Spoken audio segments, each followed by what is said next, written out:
14-ാം ദിവസം കിടന്നുറങ്ങാണ്. 15-ാം ദിവസം എണീറ്റ് കഴിഞ്ഞപ്പോൾ പില്ലോയില് ഈ നമ്മൾ വിഗൊക്കെ വെച്ചിട്ട് പോയില്ലേ, അതുപോലെ ഒരു പാട്ട് മൊത്തം പില്ലോയിലുണ്ട്. മുടി അവിടെ ഇവിടെയൊക്കെ നിന്നിട്ട് കൈൻഡ് ഓഫ് ഒരു വല്ലാത്തൊരു അപ്പിയറൻസ്. അപ്പോഴേക്കും നമ്മുടെ ഐബ്രോസ് പോയിട്ടുണ്ടാവും, ഐലാഷസ് പോയിട്ടുണ്ടാവും, സ്കിന്നൊക്കെ ഇങ്ങനെ ചുളുങ്ങി ആകെ ഒരു വികൃതമായ ഒരു കോലായി പോകും. ജീവിതത്തിൽ ഇങ്ങനെ ഒരു സാഹചര്യത്തിലൂടെ കടന്നു പോകുമ്പോഴും ഇങ്ങനെ പ്രസന്റ് ചെയ്യുന്നു എന്ന് പറയുന്നതിൽ ഹാറ്റ്സ് ഓഫ് ടു യു.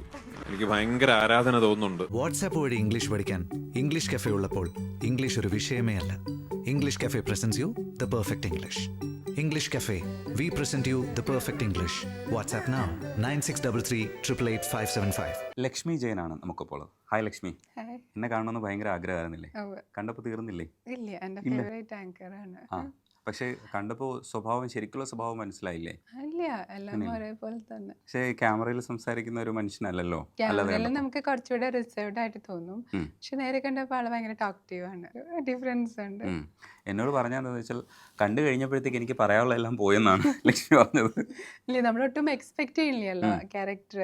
അപ്പം നമ്മൾ വീഡിയോസൊക്കെ കാണുമ്പോൾ ഇങ്ങനെ ഭയങ്കര സോഫ്റ്റ് നേച്ചേർഡ് ആയിട്ട് ഇങ്ങനെ. എനിക്കൊക്കെ ഒരു വിചാരം ഉണ്ടായിരുന്നു ഞാൻ ഭയങ്കര ടോക്റ്റീവാ, ഇങ്ങനെ കണ്ടിന്യൂസ് എൻ്റെ വായ അടഞ്ഞു പോയി കുറച്ച് നേരത്തേക്ക് സംസാരിച്ചപ്പോൾ. അപ്പോൾ നമ്മളോട് പ്രതീക്ഷിക്കില്ല, അങ്ങനെ ഒരു ടേണിംഗ് പോയിന്റ് പ്രതീക്ഷിക്കില്ല.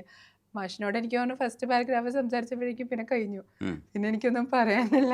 അന്തമാതിരി ആളല്ല ലക്ഷ്മി. പക്ഷേ എല്ലാവർക്കും ആത്മവിശ്വാസം കൊടുക്കുന്ന ലക്ഷ്മി എൻ്റെ മുമ്പ് വന്നിട്ട് ഇങ്ങനെ ഇരുന്നു എന്നൊക്കെ പറഞ്ഞാൽ നാട്ടുകാർ വിശ്വസിക്കില്ല കേട്ടോ. ഇല്ല, അങ്ങനെ ഇരുന്നതല്ല. അപ്പൊ നമ്മള് പെട്ടെന്ന് ഒരു ക്യാരക്ടർ എന്ന് വെച്ചാൽ നമ്മുടെ മനസ്സിൽ ഒരാളുണ്ട്, അപ്പൊ നമ്മൾ ഇത്ര നാൾ സംസാരിക്കും. ആ വിഗ്രഹം ഉടഞ്ഞു. ഒടയല്ല, അത് ഒന്നുകൂടെ കുറച്ചുകൂടെ എന്റെ ചളി കേട്ടിട്ട് അല്ല, അത് കുറച്ചുകൂടെ പവർഫുൾ ആണെന്നുവെച്ചാല് നമ്മള് വിചാരിച്ച ഒരാളല്ല, കുറച്ചുകൂടെ ഒരു സ്ട്രോങ് ഇതായിട്ടുള്ള ഒരു പേഴ്സണാലിറ്റി. അപ്പൊ നമ്മള് ഇങ്ങനെ കാണുമ്പോഴും സംസാരിക്കുമ്പോഴൊക്കെ നമ്മൾ നേരിട്ട് നമുക്ക് കണ്ടിട്ടില്ലേ, അപ്പൊ ഇല്ലേ, അപ്പൊ നമ്മളെങ്ങനെ കാണുമ്പോൾ നമുക്കൊരു മനസ്സിൽ, ഇപ്പൊ നമ്മള് കാണാണ്ട് ഒരാളോട് സംസാരിക്കുമ്പോൾ നമുക്ക് മനസ്സിലൊരു ഇതുണ്ടാവും, നമ്മളായിട്ട് ഇതാക്കി വെക്കുന്ന ഒരു ഇതാണ്. നമ്മുടെ ബ്രെയിനിൽ ആ ഒരു നമ്മൾ കോഡ് ചെയ്തേക്കുന്ന ഒരു പിക്ചർ ഉണ്ടല്ലോ, നമ്മൾ ഈ ചാറ്റ് GPT യോടൊക്കെ ചോദിക്കുമ്പോൾ അവർ നമുക്കൊരു ഇത് തരും, അതായിരുന്നു. പക്ഷെ ഞാൻ വന്ന് നമ്മൾ സംസാരിച്ചപ്പോൾ ആൾ എൻ്റെ ഡിഫറെൻ്റ് ആയിട്ട് ഭയങ്കര ടോക്കറ്റീവായിട്ട് ഭയങ്കര എന്താ പറയുക ചിയർഫുള്ളായിട്ട് സംസാരിക്കുന്ന ഒരു കലപില കൂട്ടി സംസാരിക്കുന്ന ഒരു മനുഷ്യനാണ് ഞാനിപ്പോൾ കണ്ടത്. പക്ഷെ ഞാൻ വീഡിയോസിലൊക്കെ കണ്ട ആൾ ഭയങ്കര പക്വതയുള്ള മെച്ചോർഡുള്ള ആ ഒരു പെട്ടെന്ന് ആ ഒരു ചേഞ്ച് വന്നപ്പോൾ എനിക്ക് പെട്ടെന്ന് ഒരു നിമിഷത്തേക്ക് ഇങ്ങനെ അത് അങ്ങനെ കയറിയില്ല എന്നുള്ളതാണ് ബ്രെയിനിലേക്ക്. ആ ഒരു ഡിഫറൻസ് ഉണ്ടല്ലോ, അത് കുറച്ച് ടൈം എടുത്തന്നൊരു. ലക്ഷ്മി എന്നെ കണ്ട് ധന്യാവാൻ വന്നതാ, പക്ഷെ ഇവിടെ മൂകയായിപ്പോയി. ചില സമയം അങ്ങനെയാണ്, അൺഎക്സ്പെക്റ്റഡ് ആയിട്ട് ചില സംഭവിക്കുമ്പോൾ. പക്ഷേ നിങ്ങൾക്കുണ്ടായ ജീവിതത്തിലുണ്ടായിരുന്ന ആ അൺഎക്സ്പെക്റ്റഡ് ആയിട്ടുള്ള സംഭവങ്ങളെ നിങ്ങൾ ശരിക്കും ഓവർകം ചെയ്ത രീതിയാണ് ലക്ഷ്മിയെ പ്രസക്തയാക്കുന്നത്. ശരിക്കും ലക്ഷ്മി തന്നെ പറഞ്ഞിട്ടുണ്ട്, വേദന തിന്ന് വേദന എന്ന് പറയുന്ന ഒരു സംഗതി അനുഭവിപ്പിക്കാൻ പറ്റാത്തൊരവസ്ഥയിലേക്ക് കൊണ്ടുപോയെന്ന് പറയുന്നത്. എന്ന് മുതലായി ഇത് പുറത്ത് പറയണമെന്ന് തോന്നി തുടങ്ങിയത്? 2019 ആണ് ഞാൻ ബാംഗ്ലൂരുള്ളപ്പോഴാണ് എനിക്ക് ഇങ്ങനെ ഡയഗ്നോസ് ചെയ്യുന്നത് ക്യാൻസർ ആണെന്നുള്ളത്. അപ്പോൾ ആ സമയം എല്ലാവരെയും പോലെ തന്നെ ആ സമയം ഇങ്ങനെ ഓവർകം ചെയ്ത് വരാനായിട്ട് ഒത്തിരി പാടുപെട്ടു. കാരണം ഫിസിക്കൽ അപ്പിയറൻസ് ആണെങ്കിലും എല്ലാം ഇങ്ങനെ ഒരുപാട് ചേഞ്ചസ് വരികയാണല്ലോ നമുക്ക്. അപ്പോൾ ഞാനത് ഒരുപാട് ആ പെയിനും എല്ലാം കൂടെ നമുക്ക് എന്താ ചുറ്റിനും നടക്കണേന്ന് അറിയാത്ത ആ ഒരു അവസ്ഥയിൽ നിന്ന് കയറി വരാനായിട്ട് കുറച്ച് ഇത് പാടുപെട്ടു. അതിനുശേഷം കാരണം എൻ്റെ ചില അശ്രദ്ധകളായിരുന്നു എന്നെ അവിടെ വരെ കൊണ്ടെത്തിച്ചത്. ഓവർ കോൺഫിഡൻസ് ഉണ്ടായിരുന്നു, ഈ പറഞ്ഞ പോലെ അശ്രദ്ധ ഉണ്ടായിരുന്നു. അപ്പോൾ അതൊക്കെ അവിടെ കൊണ്ട് എത്തിച്ചു. പക്ഷെ അതിന് ഞാൻ കൊടുക്കേണ്ടി വന്ന വില ഭയങ്കര ഒരുപാട്. അതായത് എനിക്ക് ഒട്ടും ഞാൻ തിരിച്ചു വരുമെന്ന് എനിക്ക് പ്രതീക്ഷ ഉണ്ടായിരുന്നില്ല. ആ ഒരു ഇതിൽ നിന്ന് ഒരുപാട് സ്ട്രഗിൾ ചെയ്തിട്ട് ശരിക്കും നടന്നല്ല, നീന്തി കയറി വന്നത് തന്നെയാണ്. അത്രയും ഇതായിട്ട് എനിക്ക് ഒരുപാട് നഷ്ടങ്ങൾ ഈ ഭാഗത്ത് ഉണ്ടായിട്ടുണ്ട്. ഞാനിപ്പോൾ ഇങ്ങനെ നിൽക്കുമ്പോഴും ഓവർകം ചെയ്ത് വരുന്ന വഴിക്ക് എനിക്ക് ഒരുപാട് കാര്യങ്ങൾ നഷ്ടപ്പെട്ടിട്ടുണ്ട്. അതെല്ലാം ഞാൻ ഒന്ന് കൊടുത്തിട്ടാണ് മറ്റൊന്ന് നേടിയിരിക്കുന്നത്. അപ്പോൾ അത് മറ്റൊരാൾക്ക് ഉണ്ടാവരുതെന്ന് തോന്നി. ജോലിക്ക് പോകാൻ പറ്റാതിരുന്ന സമയത്താണ് ഞാൻ കുറച്ച് സോഷ്യൽ മീഡിയയിലൊക്കെ ആക്റ്റീവായി തുടങ്ങിയത്. അങ്ങനെയാണ് ഞാൻ നന്ദൂട്ടനെ പരിചയപ്പെടുന്നത്. നന്ദു മഹാദേവ് എന്നെ ഒരു ദിവസം വിളിച്ച് ഇങ്ങനെ സംസാരിച്ചു. അങ്ങനെ അവരെ ഗ്രൂപ്പിലേക്ക് ആഡ് ചെയ്തു. ആ നന്ദൂട്ടനിൽ കൂടിയാണ് ഞാൻ പിന്നെ ഇങ്ങനെ കുറച്ച് എനിക്ക് തോന്നുന്നു പുറം ലോകത്തേക്ക് വന്നു തുടങ്ങിയത്. അതിന് മുമ്പ് വരെ ഞാൻ ഭയങ്കര എന്താ പറയുക, ഒരാളോടും സംസാരിക്കാണ്ട് റിസർവ്ഡ് ആയിട്ടുള്ള ഒരു ക്യാരക്ടർ. ഇപ്പോൾ ജോലിക്ക് പോവച്ചാലും അവിടെയാണെങ്കിൽ എനിക്കധികം ഫ്രണ്ട്സ് സർക്കിൾസ് ഇല്ല. ജോലിക്ക് പോകും, വീട്, അങ്ങനെ ജീവിച്ചിരുന്ന വ്യക്തിയാണ് ഞാൻ. സോഷ്യൽ മീഡിയ ഒന്നും എനിക്ക് ഇല്ലായിരുന്നു തീർത്തും. ഇത് വന്നതിന് ശേഷമാണ് നമുക്കൊന്നും ചെയ്യാതില്ലാതിരുന്നപ്പോഴാണ് ഈ സോഷ്യൽ മീഡിയയിലേക്ക് വരുന്നതും നന്ദൂട്ടനെ പരിചയപ്പെടുന്നതും അങ്ങനെ നമ്മൾക്കൊരു ഗ്രൂപ്പ് ഇതാവുന്നതും.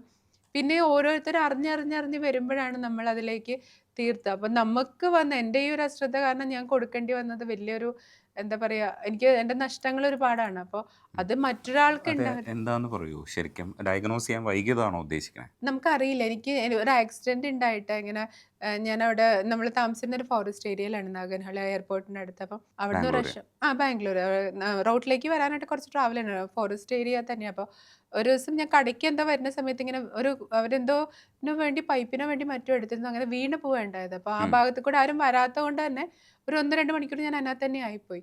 പിന്നെ ആരോ എൻ്റെ വണ്ടി കണ്ട് അങ്ങനെ വലിച്ചെടുത്തപ്പോഴേക്കും എനിക്ക് തോന്നുന്നു മണിക്കൂർ കുറച്ച് കഴിഞ്ഞു. പക്ഷെ അപ്പം ഇങ്ങനെ സൈഡ് അടിച്ച് കൊണ്ടിട്ട് ചെറിയ സെൽസ് ഇതായി പോയിട്ടുണ്ടാവും. ആ ഭാഗത്താണ് എനിക്ക് അങ്ങനെ ഒരു ലംബ് പോലെ ഇത് വന്നത്.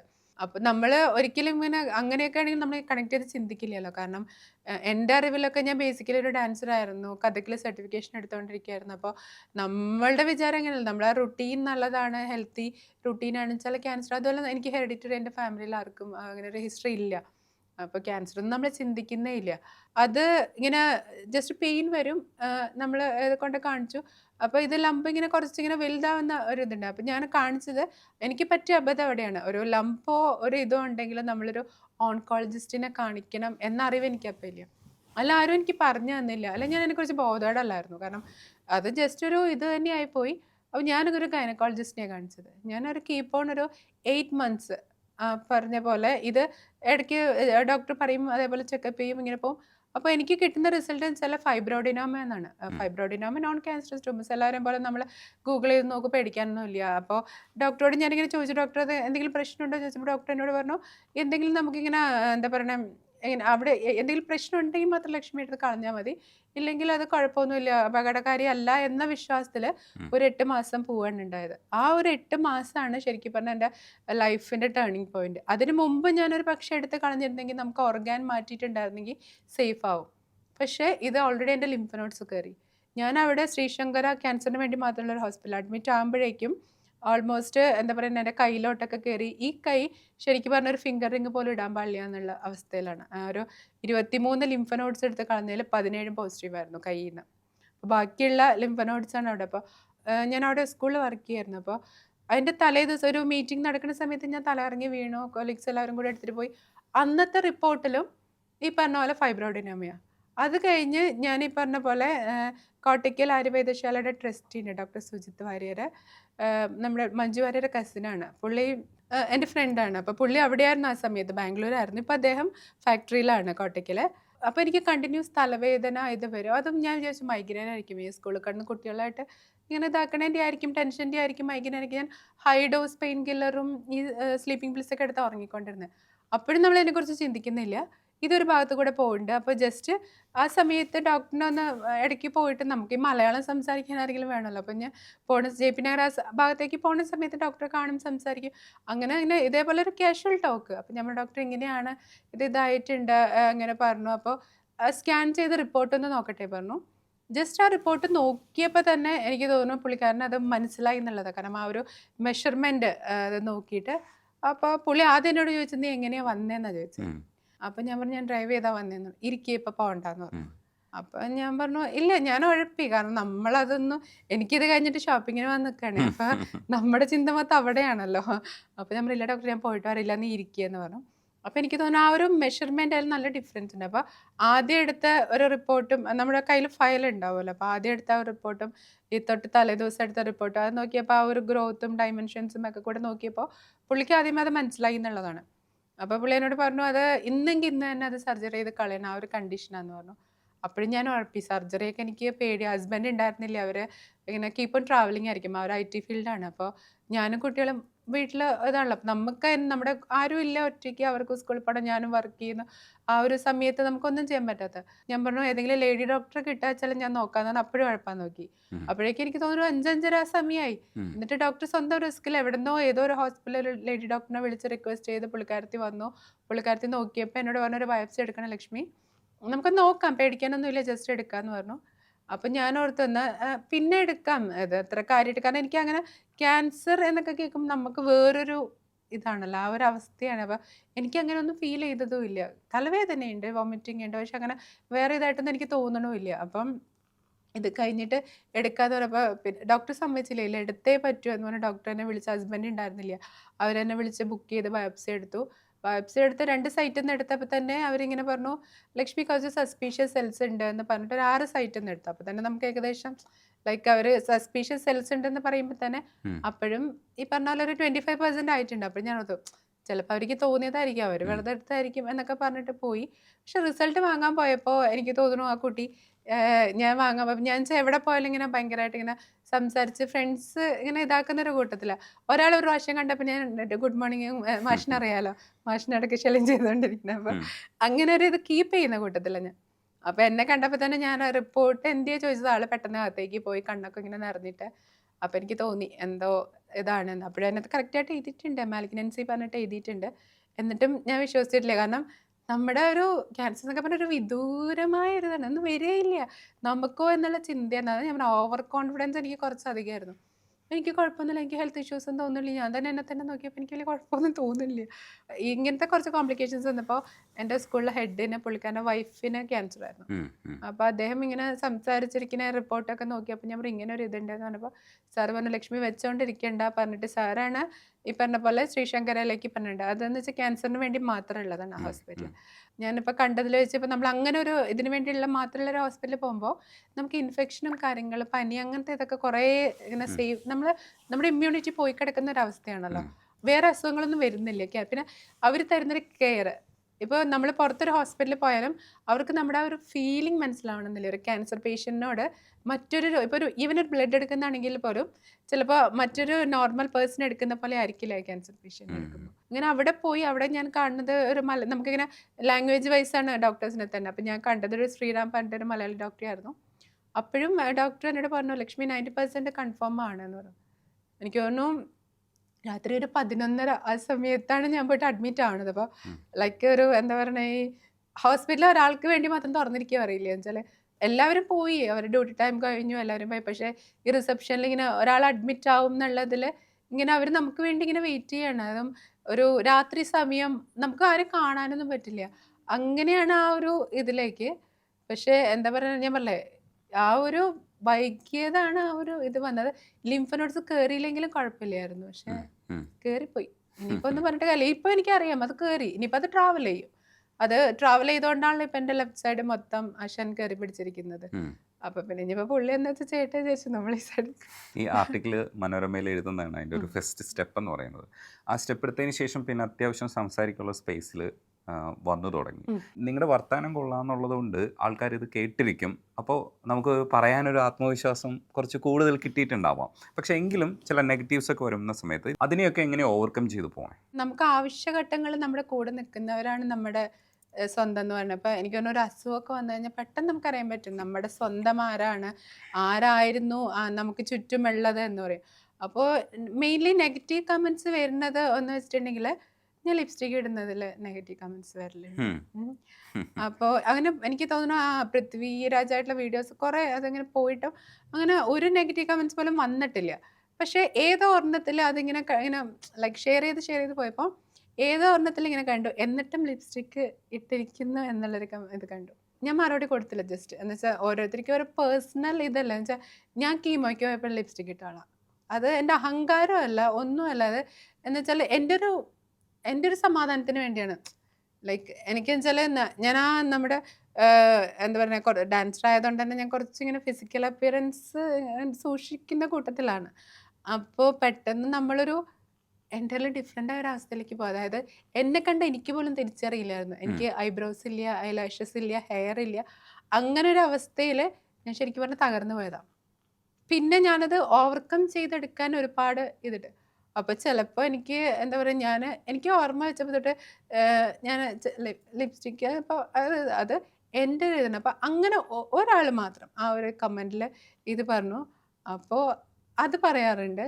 പിന്നെ ക്രിട്ടിസൈസ് ചെയ്യാറുണ്ട്. കാരണം ഇത്രയും വയ്യാണ്ടിരുന്നിട്ട് ഇയാൾക്ക് വീട്ടിൽ തന്നെ ഇരുന്നൂടെ, എന്തിനാ ഇങ്ങനെ പറഞ്ഞു നടക്കുന്ന, എന്തിനാ പെൺകുട്ടികളുള്ളതല്ലേ അവർക്ക് കല്യാണം, അങ്ങനെയൊക്കെ ഒരുപാട് ഇതിങ്ങനെ പറഞ്ഞിട്ടുണ്ട്.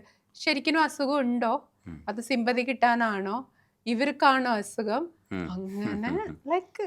പിന്നെ മെയിൻലി എനിക്ക് ബോഡി ഷേമിങ് നല്ല രീതിയിൽ.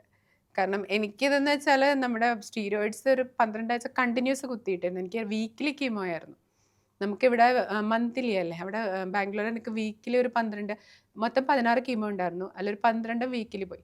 അപ്പം നമ്മുടെ ബോഡി പിക്കപ്പ് ആയിട്ട് ഇരിക്കണം, അല്ലെങ്കിൽ അടുത്ത ആഴ്ച നമുക്ക് കീമോ ചെയ്യാൻ പറ്റില്ല, ആ ഒരു കണ്ടീഷനായിരുന്നു. അപ്പോൾ 12 ആഴ്ചയും അവർ നമ്മളെ ഇൻജെക്ട് ചെയ്ത് സ്റ്റീരോയിഡ്സ് ഇൻജെക്ട് ചെയ്ത് അതിൽ എനിക്ക് 2 സൈഡ് എഫക്റ്റ് വന്നത്. ഒന്ന് ഈ വെയിറ്റ് ഗെയിൻ വന്നു, സുഖമായിട്ട് 25 കിലോയ്ക്ക് മേലെ കൂടിയിട്ടുണ്ട്, 25. അത് ദൈവസാഹചര്യം ഒന്നും ചെയ്യാൻ പറ്റില്ല, കാരണം എൻ്റെ ഈ കൈ കൊണ്ട് ഈ കൈ ഈവൻ എനിക്ക് കുത്താൻ പോലും പറ്റില്ല. അപ്പോൾ അത് വെച്ച് നമുക്ക് യോഗ അങ്ങനത്തെ കാര്യങ്ങളൊന്നും ചെയ്യാൻ പറ്റില്ല. പിന്നെ ഇത് മെഡിസിൻ റിലേറ്റഡ് ആയതുകൊണ്ട് തന്നെ കുറയ്ക്കാൻ വലിയ പാടാണ്. ഇപ്പോഴും അത് കഴിഞ്ഞിട്ടും ഞാൻ ഓറൽ കീമോ കഴിക്കുന്നുണ്ടായിരുന്നു. അപ്പോൾ അതിൻ്റെ സൈഡ് എഫക്റ്റ് ഉണ്ട്. അപ്പോൾ ഒരിടയ്ക്ക് ഇങ്ങനെ ആൾക്കാർ ചോദിച്ചു, ഈ കുട്ടിക്ക് ശരിക്കും ക്യാൻസർ ഉണ്ട്, ഇവരെന്തെങ്കിലും തടിച്ചിരിക്കണം, അങ്ങനെയൊക്കെ വരുമ്പോൾ നമ്മൾ വിയേർഡായിട്ടുള്ള കുറേ ഇങ്ങനെ കമ്പയർ, അവരെയൊക്കെ വിചാരം ക്യാൻസർ വന്നു കഴിഞ്ഞാൽ ഇങ്ങനെ ആകെ ക്ഷീണിച്ച് തളർന്ന് ഒരു കൺസെപ്റ്റ് ഉണ്ടാവില്ല നമുക്കൊരു രോഗി എന്ന് പറയുമ്പോൾ. അതിൽ നിന്നും കുറച്ച് ഇതായിട്ട് നമ്മൾ സഞ്ചരിച്ച് കഴിഞ്ഞിട്ടുണ്ടെങ്കിൽ ഒരുപാട് ഇങ്ങനെ ക്രിറ്റിസിസം വന്നിട്ടുണ്ട്, നെഗറ്റീവ് കമൻസ് ഒന്നും വന്നില്ല. പക്ഷെ ഇങ്ങനെ ആൾക്കാരിങ്ങനെ ഇതായിട്ട് ഹേർട്ട് ചെയ്യാൻ വേണ്ടിയിട്ടൊക്കെ ഇങ്ങനെ ഇത് ചോദിക്കുന്ന കേൾക്കാം, ഇങ്ങനെ ഒരുങ്ങി നടക്കുന്നതിലെ പ്രശ്നം പറയുന്ന കേൾക്കാം, ഇങ്ങനെ എന്തിനിങ്ങനെ സംസാരിച്ച് നടക്കുന്നു, എന്തിനെതിങ്ങനെ വിളിച്ചു കൂവി നടക്കുന്നു എന്നാണ് അവർ ചോദിക്കുന്നത്. ഞാൻ പറഞ്ഞു, അത് വിളിച്ചു കൂവി നടക്കുന്നതല്ലല്ലോ, നമുക്ക് പറ്റിയൊരു അബദ്ധം. കാരണം എനിക്കുണ്ടായ നഷ്ടം മറ്റൊരാൾക്ക് ഉണ്ടാവരുത് എന്ന്. ഇപ്പോൾ തന്നെ എനിക്ക് എന്താ പറയുക, ഒരു ദിവസം മിനിമം ഒരു 5-10 റിക്വസ്റ്റുകൾ വരും. അതിലൊരുപാട് ഈ പറഞ്ഞ പോലെ ക്യാൻസർ റിലേറ്റഡ് ആയിട്ടുള്ള പെൺകുട്ടികളും ചെറിയ പെൺകുട്ടികൾക്കൊക്കെ കോളേജിൽ പഠിക്കുന്ന കുട്ടികൾക്കൊക്കെ വന്നിട്ടും അവരും തകർന്നിരിക്കുന്ന ഒരു അവസ്ഥയാണല്ലോ. അപ്പോൾ എന്നെക്കൊണ്ട് ഇത്രയേ ഉള്ളൂ, മാറ്റർ ഓഫ് ടൈം. അതായത് ഞാൻ ഇപ്പോഴും ഒരു ഫോട്ടോ ഇടാ വെച്ചിട്ടുണ്ടെങ്കിൽ ഞാൻ എൻ്റെ പഴയ മുടിയില്ലാത്ത ഫോട്ടോയും അതും വെച്ചിട്ടേ ഞാൻ ഇടാറുള്ളൂ. കാരണം നമ്മൾ അങ്ങനെയല്ല ഒരു മോട്ടിവേഷൻ കൊടുക്കേണ്ടത്. അതിൻ്റെ പേരിൽ എനിക്ക് ഒരുപാട് ഇതാക്കിയിട്ടുണ്ട്. കാരണം ഇങ്ങനെ അത് അങ്ങനത്തെ ഫോട്ടോയൊക്കെ എന്തിനാ ഇടുന്നതെന്ന് വെച്ചാൽ അതല്ലേ മോട്ടിവേഷൻ എന്നുവെച്ചാൽ ഇതായിരുന്നു ഞാൻ, ഇപ്പൊ ഇങ്ങനെയാണ്, നിങ്ങളൊന്ന് മനസ്സ് വെച്ചാൽ നമുക്ക് തിരിച്ചു വരാം എന്ന് എന്നൊക്കെ പറയാൻ പറ്റിയിട്ടുണ്ടെങ്കിൽ അതല്ലേ മോട്ടിവേഷൻ. അല്ലാതെ നമ്മൾ എന്തായിരുന്നാലും നമ്മുടെ എന്താ പറയുക കാണാൻ പറ്റാത്ത ഫോട്ടോസ്, നമ്മളിങ്ങനെ മുടിയില്ലാത്ത ഫോട്ടോസ് ഇങ്ങനെ എന്താ പറയുക നമ്മൾ ഇതാക്കി ഹൈഡ് ചെയ്ത് വെച്ചിട്ട് നമ്മൾ മോട്ടിവേഷൻ കൊടുക്കുന്നതിൽ കാര്യമില്ല. അപ്പോൾ അത് കാണുമ്പോൾ എനിക്കിപ്പോൾ കഴിഞ്ഞ ദിവസം ഇൻസ്റ്റയിലൊരു മെസ്സേജ് ഇങ്ങനെ വന്നിട്ടുണ്ട്, ഒരു കുട്ടി, ചേച്ചി എൻ്റെ ജീവൻ രക്ഷിച്ചു ചേച്ചി, അങ്ങനെയൊക്കെ. എന്താ സംഭവം എന്നൊന്നും എനിക്കറിയില്ല, പക്ഷെ അതേപോലെ കുറച്ച് ഇതിങ്ങനെ ചെയ്യാൻ പറ്റുന്നുണ്ട്. നെഗറ്റീവ് കമന്റ്സ് അത് അവിടെ കിടക്കുക. അതിപ്പോൾ ഞാൻ പറയട്ടെ, എന്ത് കാര്യമാണെങ്കിലും അതിനെ 2 രീതിയിൽ കാണുന്ന ആൾക്കാരാണ് അല്ലേ. അപ്പോൾ നമ്മൾ അത് നോക്കിക്കഴിഞ്ഞാൽ നമുക്ക് അതിനെ സമയം കാണുള്ളൂ. ഈ പറഞ്ഞ ഞാൻ എനിക്ക് നെഗറ്റീവായിട്ടല്ല, എനിക്ക് വിഷമം വരുന്ന കാര്യങ്ങൾ ഞാൻ ചിന്തിക്കാറില്ല. ഞാനത് പാടെ വിട്ടേക്ക്. എനിക്ക് എന്ത് സന്തോഷം കിട്ടുന്നു, ന്യായമായിട്ട് നമ്മൾ എന്താ പറയുക, നമ്മൾ തെറ്റ് ചെയ്യാണ്ട് നമുക്ക് സന്തോഷം കിട്ടുന്ന കാര്യങ്ങൾ, അതിലാണ് ഞാൻ ഫോക്കസ് ചെയ്യുന്നത്. അത് അറിയേണ്ടതുണ്ട്, എവിടെ മുതലാണ് നമ്മൾ ഇതിങ്ങനെ സംസാരിച്ചാൽ നമുക്ക് സർവൈവ് ചെയ്യാൻ കഴിയുമെന്ന് മനസ്സിലാക്കിയെന്നുള്ളത് എനിക്ക് മനസ്സിലായിട്ടില്ല. അത് ചോദിക്കാം. അതിന് മുമ്പ് ഈ മുടി മുറിക്കുന്ന സമയത്താണ് ഭയങ്കര സങ്കടം തോന്നുക. നമ്മുടെ ജീവൻ നഷ്ടപ്പെടും എന്നൊരവസ്ഥയിൽ നിൽക്കുമ്പോഴും നമ്മൾ ആ ഒരു മെറ്റീരിയലിസ്റ്റിക് ആയിട്ടുള്ള ഒരു കാര്യത്തിൽ നമുക്ക് പറയാൻ പറ്റില്ല, നമുക്ക് ചിന്തിക്കാൻ പറ്റില്ല. പക്ഷെ അപ്പം ഭയങ്കര സങ്കടം തോന്നിയെന്ന് പറഞ്ഞു കേട്ടു. പക്ഷെ അത് എങ്ങനെയാ നോക്കിക്കാണേണ്ടതെന്ന് എനിക്കറിയില്ല. മാഷൊരു ആണല്ലേ, ഞാനൊരു പെണ്ണാണ്. നിങ്ങൾ പെണ്ണുങ്ങളെന്ന് പറയുമ്പോൾ കുറച്ചിങ്ങനെ ബ്യൂട്ടി കോൺഷ്യസ് ആയിട്ടുള്ള ആൾക്കാരായിരിക്കും. അതുപോലെ ഡാൻസർ ആയിരുന്നതിന്റെ കൂടെ ഉണ്ട് എന്നുവെച്ചാൽ ഞാൻ അങ്ങനെ മെയിൻറ്റെയിൻ ചെയ്തുകൊണ്ട് വന്നതാണ്. അത് വെച്ചാൽ പെണ്ണുങ്ങളുടെ ഒരു ഇതാണ് മുടി, അത് അപ്പൊ നമ്മള് അത്ര ഒരു മുടി കുറച്ചിങ്ങനെ വളർന്ന് വളർന്ന് വരണമെങ്കിൽ ഇതുണ്ടാവല്ലോ. അപ്പൊ നമ്മളത് അത്ര എഫേർട്ട് കൊടുത്തു, ഈ ഉള്ള കണ്ട എണ്ണയൊക്കെ വാരി തേച്ച് ഉള്ള കണ്ട സ്പായിലൊക്കെ പോയി അങ്ങനെ അങ്ങനെ നമ്മൾ വളർത്തിക്കൊണ്ട് വരുന്നത്, അത് മുറിച്ച് മാറ്റുന്ന ആ കംപ്ലീറ്റ് ഇങ്ങനെ പോവാണല്ലോ. അപ്പൊ അതിന് ആ ഒരു ഇൻസിഡന്റ് അതെ, അത് മാത്രല്ല. പക്ഷെ അതിന് മുമ്പ് എന്നുവെച്ചാൽ അത് ആ ഒരു ഇൻസിഡന്റ് മാത്രമല്ല, അതിന് തൊട്ട് മുമ്പ് ഞാൻ ഈ പറഞ്ഞ പോലെ ഞാൻ ഡോക്ടർ പറഞ്ഞിരുന്നു, കോൺസിക്വൻസ് പറഞ്ഞിരുന്നു കീമോയുടെ. പക്ഷെ ഞാൻ 15 ദിവസം തന്നെ എന്നോട് പറഞ്ഞു, ലക്ഷ്മി 15 ദിവസം ആകുമ്പോൾ ഇങ്ങനെ മുടി പോയി തുടങ്ങും, നീ പേടിക്കേണ്ട, ടെൻഷൻ ആവേണ്ട, അതൊക്കെ തിരിച്ചു വരുമെന്ന് പറയാം. അപ്പം ഞാൻ ഓരോ ദിവസം വലിച്ചു നോക്കും. Day 1 വലിച്ചു നോക്കി, കുഴപ്പമൊന്നുമില്ല. Day 2 വലിച്ചു നോക്കി, കുഴപ്പമൊന്നുമില്ല. 5-6 ദിവസം വലിച്ചു നോക്കി ഞാൻ പറയാം, ഡോക്ടറിന് തെറ്റ് പറ്റിയതാ, ലോകത്ത് എന്തൊക്കെ കാര്യങ്ങൾ നടക്കണം, എൻ്റെ മുടി ഇതുവരെ പോലെ. 10 ദിവസമായപ്പോൾ ഞാൻ പറയും സേഫ് സോണാ, ഇനി മുടി പോവില്ല. 14-ാം ദിവസം കിടന്ന് ഉറങ്ങാണ്. 15-ാം ദിവസം എണീറ്റ് കഴിഞ്ഞപ്പോൾ പില്ലോയില് ഈ നമ്മൾ വിഗൊക്കെ വെച്ചിട്ട് പോയില്ലേ, അതുപോലെ ഒരു പാട്ട് മൊത്തം പില്ലോയിലുണ്ട്. അപ്പോഴാണ് പെട്ടെന്ന് നമുക്ക് അങ്ങനെ ഷോക്ക് ആവണത്. ഷോക്കായിട്ട് പിന്നെ ഈ പറഞ്ഞ പോലെ വെറുതെ നമ്മൾ തല തോർത്തുമ്പോഴും ചുമ്മാ പിടിച്ചാലൊക്കെ ഇയാൾ ഇങ്ങനെ പോയിക്കൊണ്ടിരിക്കുകയാണ്.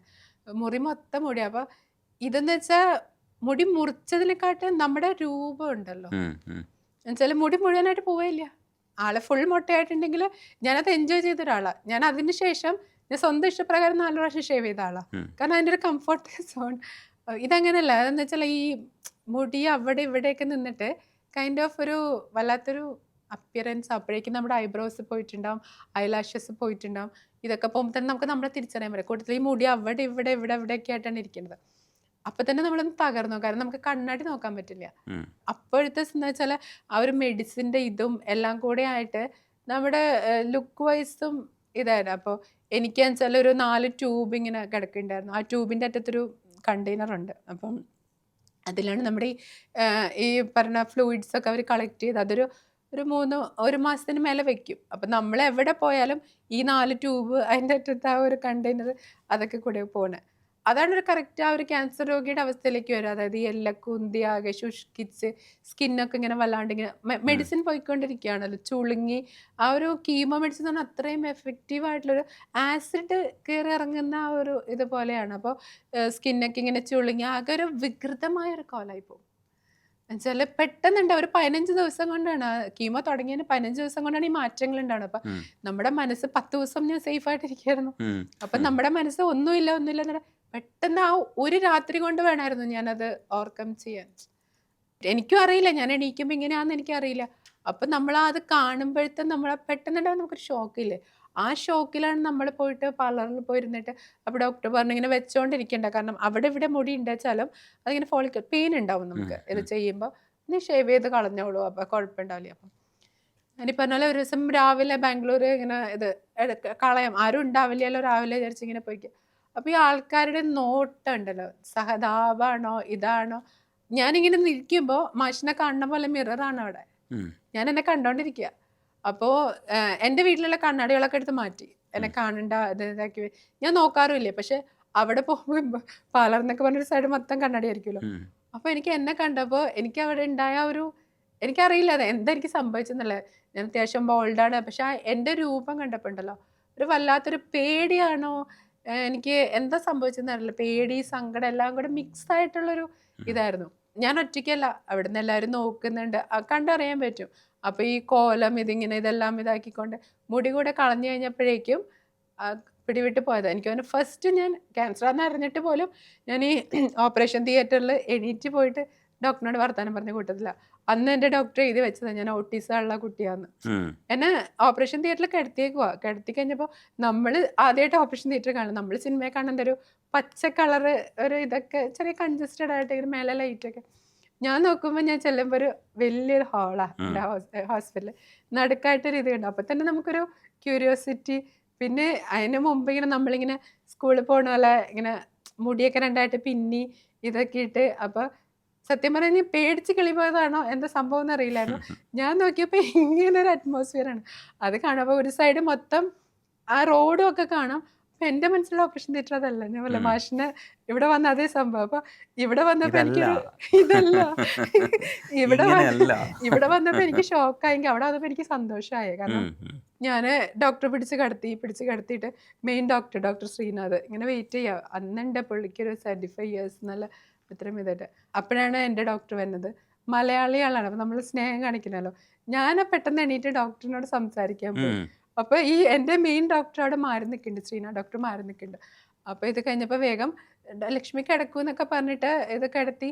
അപ്പോൾ അനസ്തേഷ്യ തരുന്ന ഡോക്ടർ എന്നോട് പറയുന്നുണ്ട് ലക്ഷ്മി കിടക്ക്, ഡോക്ടറിന് അടുത്ത കേസ് ഉള്ളതാണ്, ഇത് കഴിഞ്ഞിട്ട് വേണം എന്നൊക്കെ പറഞ്ഞിട്ട്. അപ്പോൾ കിടന്നു. ആദ്യം ഒരു പഫ് എടുത്തു, പോയില്ല. രണ്ടാമത് പഫ് എടുത്ത് ബോധം പോയില്ല. അടുത്ത് ഡോക്ടറിനോട് അനസ്തേഷ്യ ലക്ഷ്മി അത് എടുക്കൂ, സമയം പോണെന്ന്. ഞാനങ്ങ് ആഞ്ഞ് വലിച്ചു. സർജറി കഴിഞ്ഞ് വരേണ്ട ഓർമ്മ എനിക്ക് വന്ന പിറ്റേ ദിവസം ഉച്ചയ്ക്ക്. അപ്പോൾ അന്ന് എൻ്റെ ഈ ഇതും ഈ പ്രവൃത്തിയൊക്കെ കൊണ്ടായിരിക്കാം ഡോക്ടർ വിചാരിച്ചു ഓട്ടിസം ഉള്ളതാണ്. അപ്പോൾ അത് കഴിഞ്ഞിട്ട് ഞാൻ ഹോസ്പിറ്റലിലൊക്കെ പോകുമ്പോൾ എല്ലാവരും ഭയങ്കര ഈ കുട്ടികളൊക്കെ കളിപ്പിക്കില്ലേ. അപ്പം ഞാൻ ഓർത്ത് ഞാൻ കേട്ടിട്ടുണ്ട് ബാംഗ്ലൂരുള്ളവർക്കൊക്കെ മലയാളികളോടൊക്കെ പ്രത്യേക ഇഷ്ടമാണ്. അപ്പം ഞാൻ വിചാരിച്ചു അതായിരിക്കും സംഭവം എന്ന് പറഞ്ഞാൽ കുറേ നാളങ്ങനെ ഓടി. അത് കഴിഞ്ഞ ഒരു ദിവസം എന്താ പറഞ്ഞപ്പോൾ ഡോക്ടർ തന്നെ എന്നോട് ആ നഗ്ന സത്യം പറഞ്ഞു ഞാൻ വിചാരിച്ചു നിനക്ക് ഓട്ടിസം ആയിരിക്കും വിചാരിച്ചു. ആരെങ്കിലും ക്യാൻസർ വന്ന് സർജറിക്ക് കിടക്കുമ്പോൾ എണീറ്റ് നിന്ന് ഇതേപോലെ സംസാരിക്കുന്ന ഒരാളെ എൻ്റെ ജീവിതം ഇത്രയും വർഷത്തെ എക്സ്പീരിയൻസിൽ കാണുക. അത് എൻ്റെ ഫയലിൽ എഴുതി വെച്ചിട്ടുണ്ടായിരുന്നു. ഡോക്ടർ അമ്മ സത്യമായിട്ട് എനിക്ക് ഓട്ടിസം ഇല്ല, മാനുഫാക്ചറിങ് ഡിഫക്റ്റ്. ചിരിച്ചുകൊണ്ട് സംസാരിക്കുമ്പോഴാണ് ലക്ഷ്മി ശരിക്കും ആൾക്കാരുടെ മനസ്സിലേക്ക് എത്തി തുടങ്ങിയത്. വർത്തമാനം കൃത്യമായിട്ട് പറയുകയൊക്കെ ചെയ്യാൻ വേണ്ടിയിട്ട് നമുക്കൊരു സ്പാർക്ക് കിട്ടണം. ഇപ്പോൾ നമ്മൾ ഇത്രയും ഓഫിൽ നിന്ന് തിരിച്ച് കയറി വരുന്നത് പെട്ടെന്ന് സംഭവിച്ചതാണെന്ന് അറിഞ്ഞോളൂ, അതേ ഗ്രാജുവലി പിക്കപ്പ് ചെയ്തെടുത്തതാണോ? സംസാരം ഞാൻ ഇങ്ങനെ ഒരാളായിരുന്നില്ല, ടു ബി ഫ്രാങ്ക്. ഞാൻ ക്യാൻസർ വരെ അതാ പറയാം, എൻ്റെ മക്കൾ പറയും കീമോ മരുന്നിൽ അമ്മയ്ക്ക് വേറെ എന്തൊക്കെയോ കലക്കി കൊടുത്തിട്ടുണ്ട്. കാരണം ഞങ്ങളുടെ അമ്മ ഇതല്ല, ഇങ്ങനെ അല്ലായിരുന്നു. ഞാൻ ഏതെങ്കിലും ഒരു മൂലയ്ക്ക് ജോലിക്ക് പോവും, വീട്ടിൽ വരും, എവിടെയെങ്കിലും പാട്ടും കേട്ടിരിക്കും, അങ്ങനെ ഒരു അമ്മയായിരുന്നു. പക്ഷെ ഇതെന്ന് വെച്ചിട്ടുണ്ടെങ്കിൽ റോട്ടിൽ കൂടെ പോകുന്ന ആൾക്കാർ വരെ വിളിച്ച് സംസാരിക്കുന്ന കൂട്ടത്തിലേക്ക് അതെനിക്ക് തോന്നണു എനിക്ക് എൻ്റെ സമയം ലിമിറ്റ് ചെയ്ത് കിട്ടി. ലിമിറ്റ് ചെയ്ത് എനിക്കറിയാം എനിക്ക് മറ്റേന്നാണ് നമ്മുടെ ഒരു അവസാനത്തെക്കുറിച്ചോ അല്ലെ മരണത്തെക്കുറിച്ചൊന്നും നമ്മൾ we are not at all bothered about that, അല്ലെ നമ്മൾ ചിന്തിക്കുന്നില്ല. പക്ഷെ ഇപ്പം ഇങ്ങനെ ഒരു അവസ്ഥ വന്നപ്പോൾ എനിക്കറിയാം ആ ഒരു ലൈഫ് സ്പാനിൻ്റെ ആ ഒരു ഇതുണ്ടല്ലോ. എനിക്ക് തോന്നുന്നു അതിന് ശേഷം ഞാനിങ്ങനെ ഈച്ച് ആൻഡ് എവറിത്തിങ് ആസ്വദിക്കാൻ തുടങ്ങി. മറ്റേത് ഞാൻ പലയിടത്തും പറഞ്ഞിട്ടുണ്ട്, കുട്ടികളോട് ചോദിച്ചറിയാം, എൻ്റെ അലമാരിയൊക്കെ തുറന്നാൽ ഇരുട്ടുമുറി തുറക്കണ പോലെ, ബ്ലാക്ക് അല്ലാണ്ട് വേറെ ഒരു കളർ ഉണ്ടാവില്ല. എന്നോട് കളർ ഏറ്റവും ഇഷ്ടമില്ലാത്ത കളർ എന്താ വെച്ചാൽ അന്നൊക്കെ ഞാൻ പറയും യെല്ലോ, വൈറ്റ്, അതൊന്നും എനിക്ക് ചിന്തിക്കാൻ പോലും പറ്റില്ല ഞാൻ അങ്ങനെ ഒരു ഡ്രസ്സ് എടുക്കുന്ന കാര്യം. പക്ഷെ ഇപ്പം ഞാൻ ഇടുന്നത് യെല്ലോ, വൈറ്റ്, അങ്ങനെ എനിക്ക് ഒരുപാട് മാറ്റങ്ങൾ എനിക്ക് വന്നിട്ടുണ്ട്.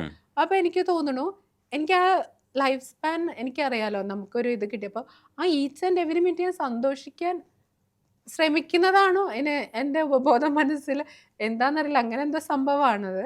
ഇവർ പറയും മറ്റേ കിളി പോയതാന്ന് പറയും, എന്തോ സംഭവം അങ്ങനെ. അപ്പോൾ ഗ്രാജുവലി ആണോ എന്ന് ചോദിച്ചിട്ടുണ്ടെങ്കിൽ നമ്മൾ സംസാരിക്കുന്നത് ആൾക്കാർ, ഇപ്പം ഞാൻ ആരെങ്കിലും വിളിച്ച് സംസാരിക്കുമ്പോൾ അവർക്ക് അതിനൊരു എന്താ പറയുക, അതിൽ നിന്ന് റിസൾട്ട് കിട്ടുന്നുണ്ടെന്ന് തോന്നി. ഇപ്പൊ ഞാൻ വിളിക്കുമ്പോൾ എൻ്റെ ഫ്രണ്ട്സ് വിളിച്ചാൽ ഇങ്ങനെ ഒരു പ്രശ്നമുണ്ട്, അത് ഇതാന്ന് അറിയുമ്പോൾ ഞാൻ പറയും നീ അങ്ങനെ ചെയ്ത് നോക്ക്, ഇങ്ങനെ ചെയ്ത് നോക്ക് എന്ന് പറയും. അപ്പോൾ ഇതിനു മുമ്പ് ഞാൻ ഈ ക്യാൻസർ ഉള്ളപ്പോൾ തന്നെ ഹോസ്പിറ്റലിൽ ഇങ്ങനെ ഇത് ചെയ്യുമായിരുന്നു, കൈൻഡ് ഓഫ് കൗൺസിലിങ്ങും തെറാപ്പി യോഗയും ചെയ്യുമായിരുന്നു. അവിടെ എൻ്റെ ഗുരുവായിരുന്നു ഡോക്ടർ ഓംകാർ എന്ന് പറഞ്ഞിട്ട്, അദ്ദേഹം ഒരു സയൻറ്റിസ്റ്റ് ആയിരുന്നു. അപ്പോൾ അദ്ദേഹത്തിൻ്റെ ഒരു ടീം ഉണ്ടായിരുന്നു. അപ്പം നമ്മൾ ഇവിടെ തന്നെ ഒരു ഇതാക്കിയിട്ട് ഈ പറഞ്ഞ കൂടുതലും മലയാളി പേഷ്യൻസ് വരുമ്പോൾ എല്ലാവരും ഇതേപോലെ ആദ്യത്തെ പ്രാവശ്യം വരുമ്പോൾ ഒരുപാട് ഇങ്ങനെ എനിക്കും ഉണ്ടായിരുന്നു, അടുത്തത് എന്ത്, വാട്ട് നെക്സ്റ്റ്, ഇനിയിപ്പോൾ ഈ ട്രീറ്റ്മെൻറ്റ് കഴിയുമ്പോൾ എന്തായിരിക്കും, എന്തൊക്കെ കഴിക്കാം, എങ്ങനെയായിരിക്കും, പെയിൻ ഉണ്ടാവോ, നമുക്ക് അങ്ങോട്ട് തിരിഞ്ഞടക്കാൻ പറ്റുമോ, ഈ ട്യൂബൊക്കെ ഇട്ടിട്ട് അങ്ങനെ കുറേ ഇതുണ്ടാവുമല്ലോ. അപ്പം അങ്ങനെ ഞാൻ എന്നെക്കൊണ്ട് പറ്റുമ്പോഴൊക്കെ പോയിട്ട് ഞാൻ ഈ കീമോ വാർഡിൽ പോയിട്ട് ഇപ്പം കൗൺസിലിങ്ങും ഇതൊക്കെ ചെയ്യുമായിരുന്നു. പിന്നെ മലയാളി പേഷ്യൻസ് വരുമ്പോൾ ഡോക്ടർ വിളിക്കും, ലാംഗ്വേജ് ഇത് ഉണ്ടാവുമല്ലോ. അപ്പോൾ അവിടെ മിക്ക ഡോക്ടേഴ്സും ഈ പറഞ്ഞ പോലെ കന്നഡികാസാണ്. അപ്പോൾ വിളിക്കും, അപ്പം ഞാൻ അവിടെ പോയിട്ട് ഈ ഇത് ചെയ്യായിരുന്നു. പിന്നെ ഓംകാർ സാറിൻ്റെ കൂടെ കൂടിയിട്ട് ഈ യോഗ, ലൈക്ക് ക്യാൻസർ പേഷ്യൻസിന് മാത്രമുള്ള തെറാപ്പി യോഗയുണ്ട്, കൈൻഡ് ഓഫ് എല്ലാ യോഗയും നമുക്ക് ചെയ്യാൻ പറ്റില്ല. അപ്പോൾ തെറാപ്പി യോഗ അതവിടെ ചെയ്യായിരുന്നു. അപ്പോൾ ബാംഗ്ലൂർ ഇതിങ്ങനെ ഞാൻ ചെയ്തുകൊണ്ടിരുന്നിരുന്നു. അവിടുന്ന് പിന്നെ ഞാൻ ഈ പറഞ്ഞ പോലെ ഡിപ്രഷൻ, എനിക്ക് മെമ്മറി കുറച്ചിങ്ങനെ പോയി കഴിഞ്ഞപ്പോൾ അത് ഞാൻ അപ്പോഴൊക്കെ ഞാനിങ്ങനെ നന്ദൂട്ടം വഴിയൊക്കെ ഇങ്ങനെ ഒരുപാട് ഇതായി എൻ്റെ ആർട്ടിക്കിളൊക്കെ വന്ന് ഇങ്ങനെ കുറച്ചിങ്ങനെ മനോരമയിലും ഇതിലൊക്കെ വന്ന് അങ്ങനെ ഇതായി ഇരുന്ന സമയത്താണ് പെട്ടെന്ന് എനിക്ക് ഈ മെമ്മറിയുടെ ഇഷ്യൂ വരുന്നത്. അതൊരു സൈഡ് എഫക്റ്റ്, മെമ്മറി അടിച്ചു പോയി. അത് ഓൾറെഡി ഉണ്ടായിരുന്നു, കാരണം ഇത് കീമോയുടെ സൈഡ് എഫക്റ്റാണ്. എനിക്ക് വന്നത് ഈ വെയിറ്റ് ഗെയിനും കീമോ ബ്രെയിൻ എന്ന് പറഞ്ഞിട്ടൊരു സംഭവം. തിരിച്ചു വരും, നമുക്ക് മെമ്മറി വരും, പക്ഷെ കുറച്ച് നേരത്തേക്ക് പോകും. അപ്പോൾ പെട്ടെന്ന് ഇതേപോലെ സോഷ്യൽ മീഡിയയിൽ ആക്റ്റീവായിരുന്നു, എന്നെ കാണാണ്ടായി കഴിഞ്ഞപ്പോൾ എല്ലാവരും അന്വേഷിച്ചു തുടങ്ങിയപ്പോൾ എനിക്ക് എന്നെ റെക്കഗ്നൈസ് ചെയ്യാൻ പറ്റുന്നില്ല. അപ്പോൾ ആര് വിളിച്ചാലും എടാ എന്തുണ്ടടാ, എങ്ങനെ ഉണ്ടടാന്ന് ചോദിച്ചാൽ നമ്മളെങ്ങനെ പരിചയം എന്ന് ചോദിക്കേണ്ട ഒരു അവസ്ഥയിലേക്ക് വന്നു. അതെനിക്ക് ഇപ്പോഴും ഉണ്ട്. കാരണം ഞാൻ ഒരാളായിട്ട് പരിചയപ്പെട്ട് കഴിഞ്ഞപ്പോൾ നമുക്ക് അറിയാമല്ലോ, നമുക്കൊരു ഒരേ വേവ് ലെങ്ത്തൊക്കെ ഉള്ള ഒരാളാച്ചാൽ ഞാൻ ഡെയിലി ഇങ്ങനെ ഗുഡ് മോർണിംഗും ഇതൊക്കെ എടുത്ത് ഇങ്ങനെ അപ്ഡേറ്റ് ചെയ്ത് വെക്കും. ഇല്ല വെച്ചാൽ ഇങ്ങനെ വേറൊരാൾ വന്ന് ഇപ്പോഴും ഇത് ചോദിച്ചാൽ എനിക്ക് എൻ്റെ ചാറ്റ് നോക്കേണ്ടി വരും. ഇതെനിക്ക് പോയിട്ടുണ്ടാവും. പിന്നെ നമ്മൾ മോശമല്ലേ, കാരണം അവരത്ര ഇതായിട്ടാ എങ്ങനെ ഉണ്ടടാ നിനക്ക്, ഇതല്ലേ നിന്റെ ഹെൽത്ത്, എന്നെക്കുറിച്ച് എല്ലാം അറിയുന്ന ആൾക്കാരായിരിക്കും. അപ്പം ഞാൻ പെട്ടെന്ന് പോയിട്ട് നമുക്ക് സെർച്ച് ചെയ്യാനൊന്നും പറ്റില്ലല്ലോ. അപ്പം ഞാൻ ചോദിക്കും നമ്മളെങ്ങനെയാ പരിചയം, ഒരുമിച്ച് പഠിച്ചതാണോ, അങ്ങനെയൊക്കെ പറഞ്ഞു കഴിഞ്ഞാൽ ആ ഒരു അവസ്ഥയായി കഴിഞ്ഞപ്പോൾ എനിക്ക് മെൻ്റലി ഭയങ്കര പ്രശ്നമായിപ്പോയി. അപ്പോൾ ഞാൻ സത്യം പറഞ്ഞാൽ എൻ്റെ ഹോസ്പിറ്റലിലെ പോലെ ഇൻഫോം ചെയ്യാണ്ട് ഞാൻ കേരളത്തിലേക്ക് വന്നതാണ്. കൈൻഡ് ഓഫ് അബ്സ്കൗണ്ടിങ് എന്ന് പറയാം. അവിടെ ഒരു ഇതും കൊടുക്കാണ്ട് ഞാൻ ഇങ്ങോട്ട് വന്നു, കേരളത്തിൽ വന്ന് സെറ്റിലായിട്ട് ഇവിടെ ജോലിക്ക് കയറി. അങ്ങനെയാണ് ചെയ്യണ്ടായിരുന്നത്. ഇപ്പൊ എന്ത് ജോലിയാണ് ചെയ്യണേ? ഞാനൊരു പ്രൈവറ്റ് ഫേമിൽ കേരള കൊമേഴ്ഷ്യൽ മാനേജർ ആയിരുന്നു.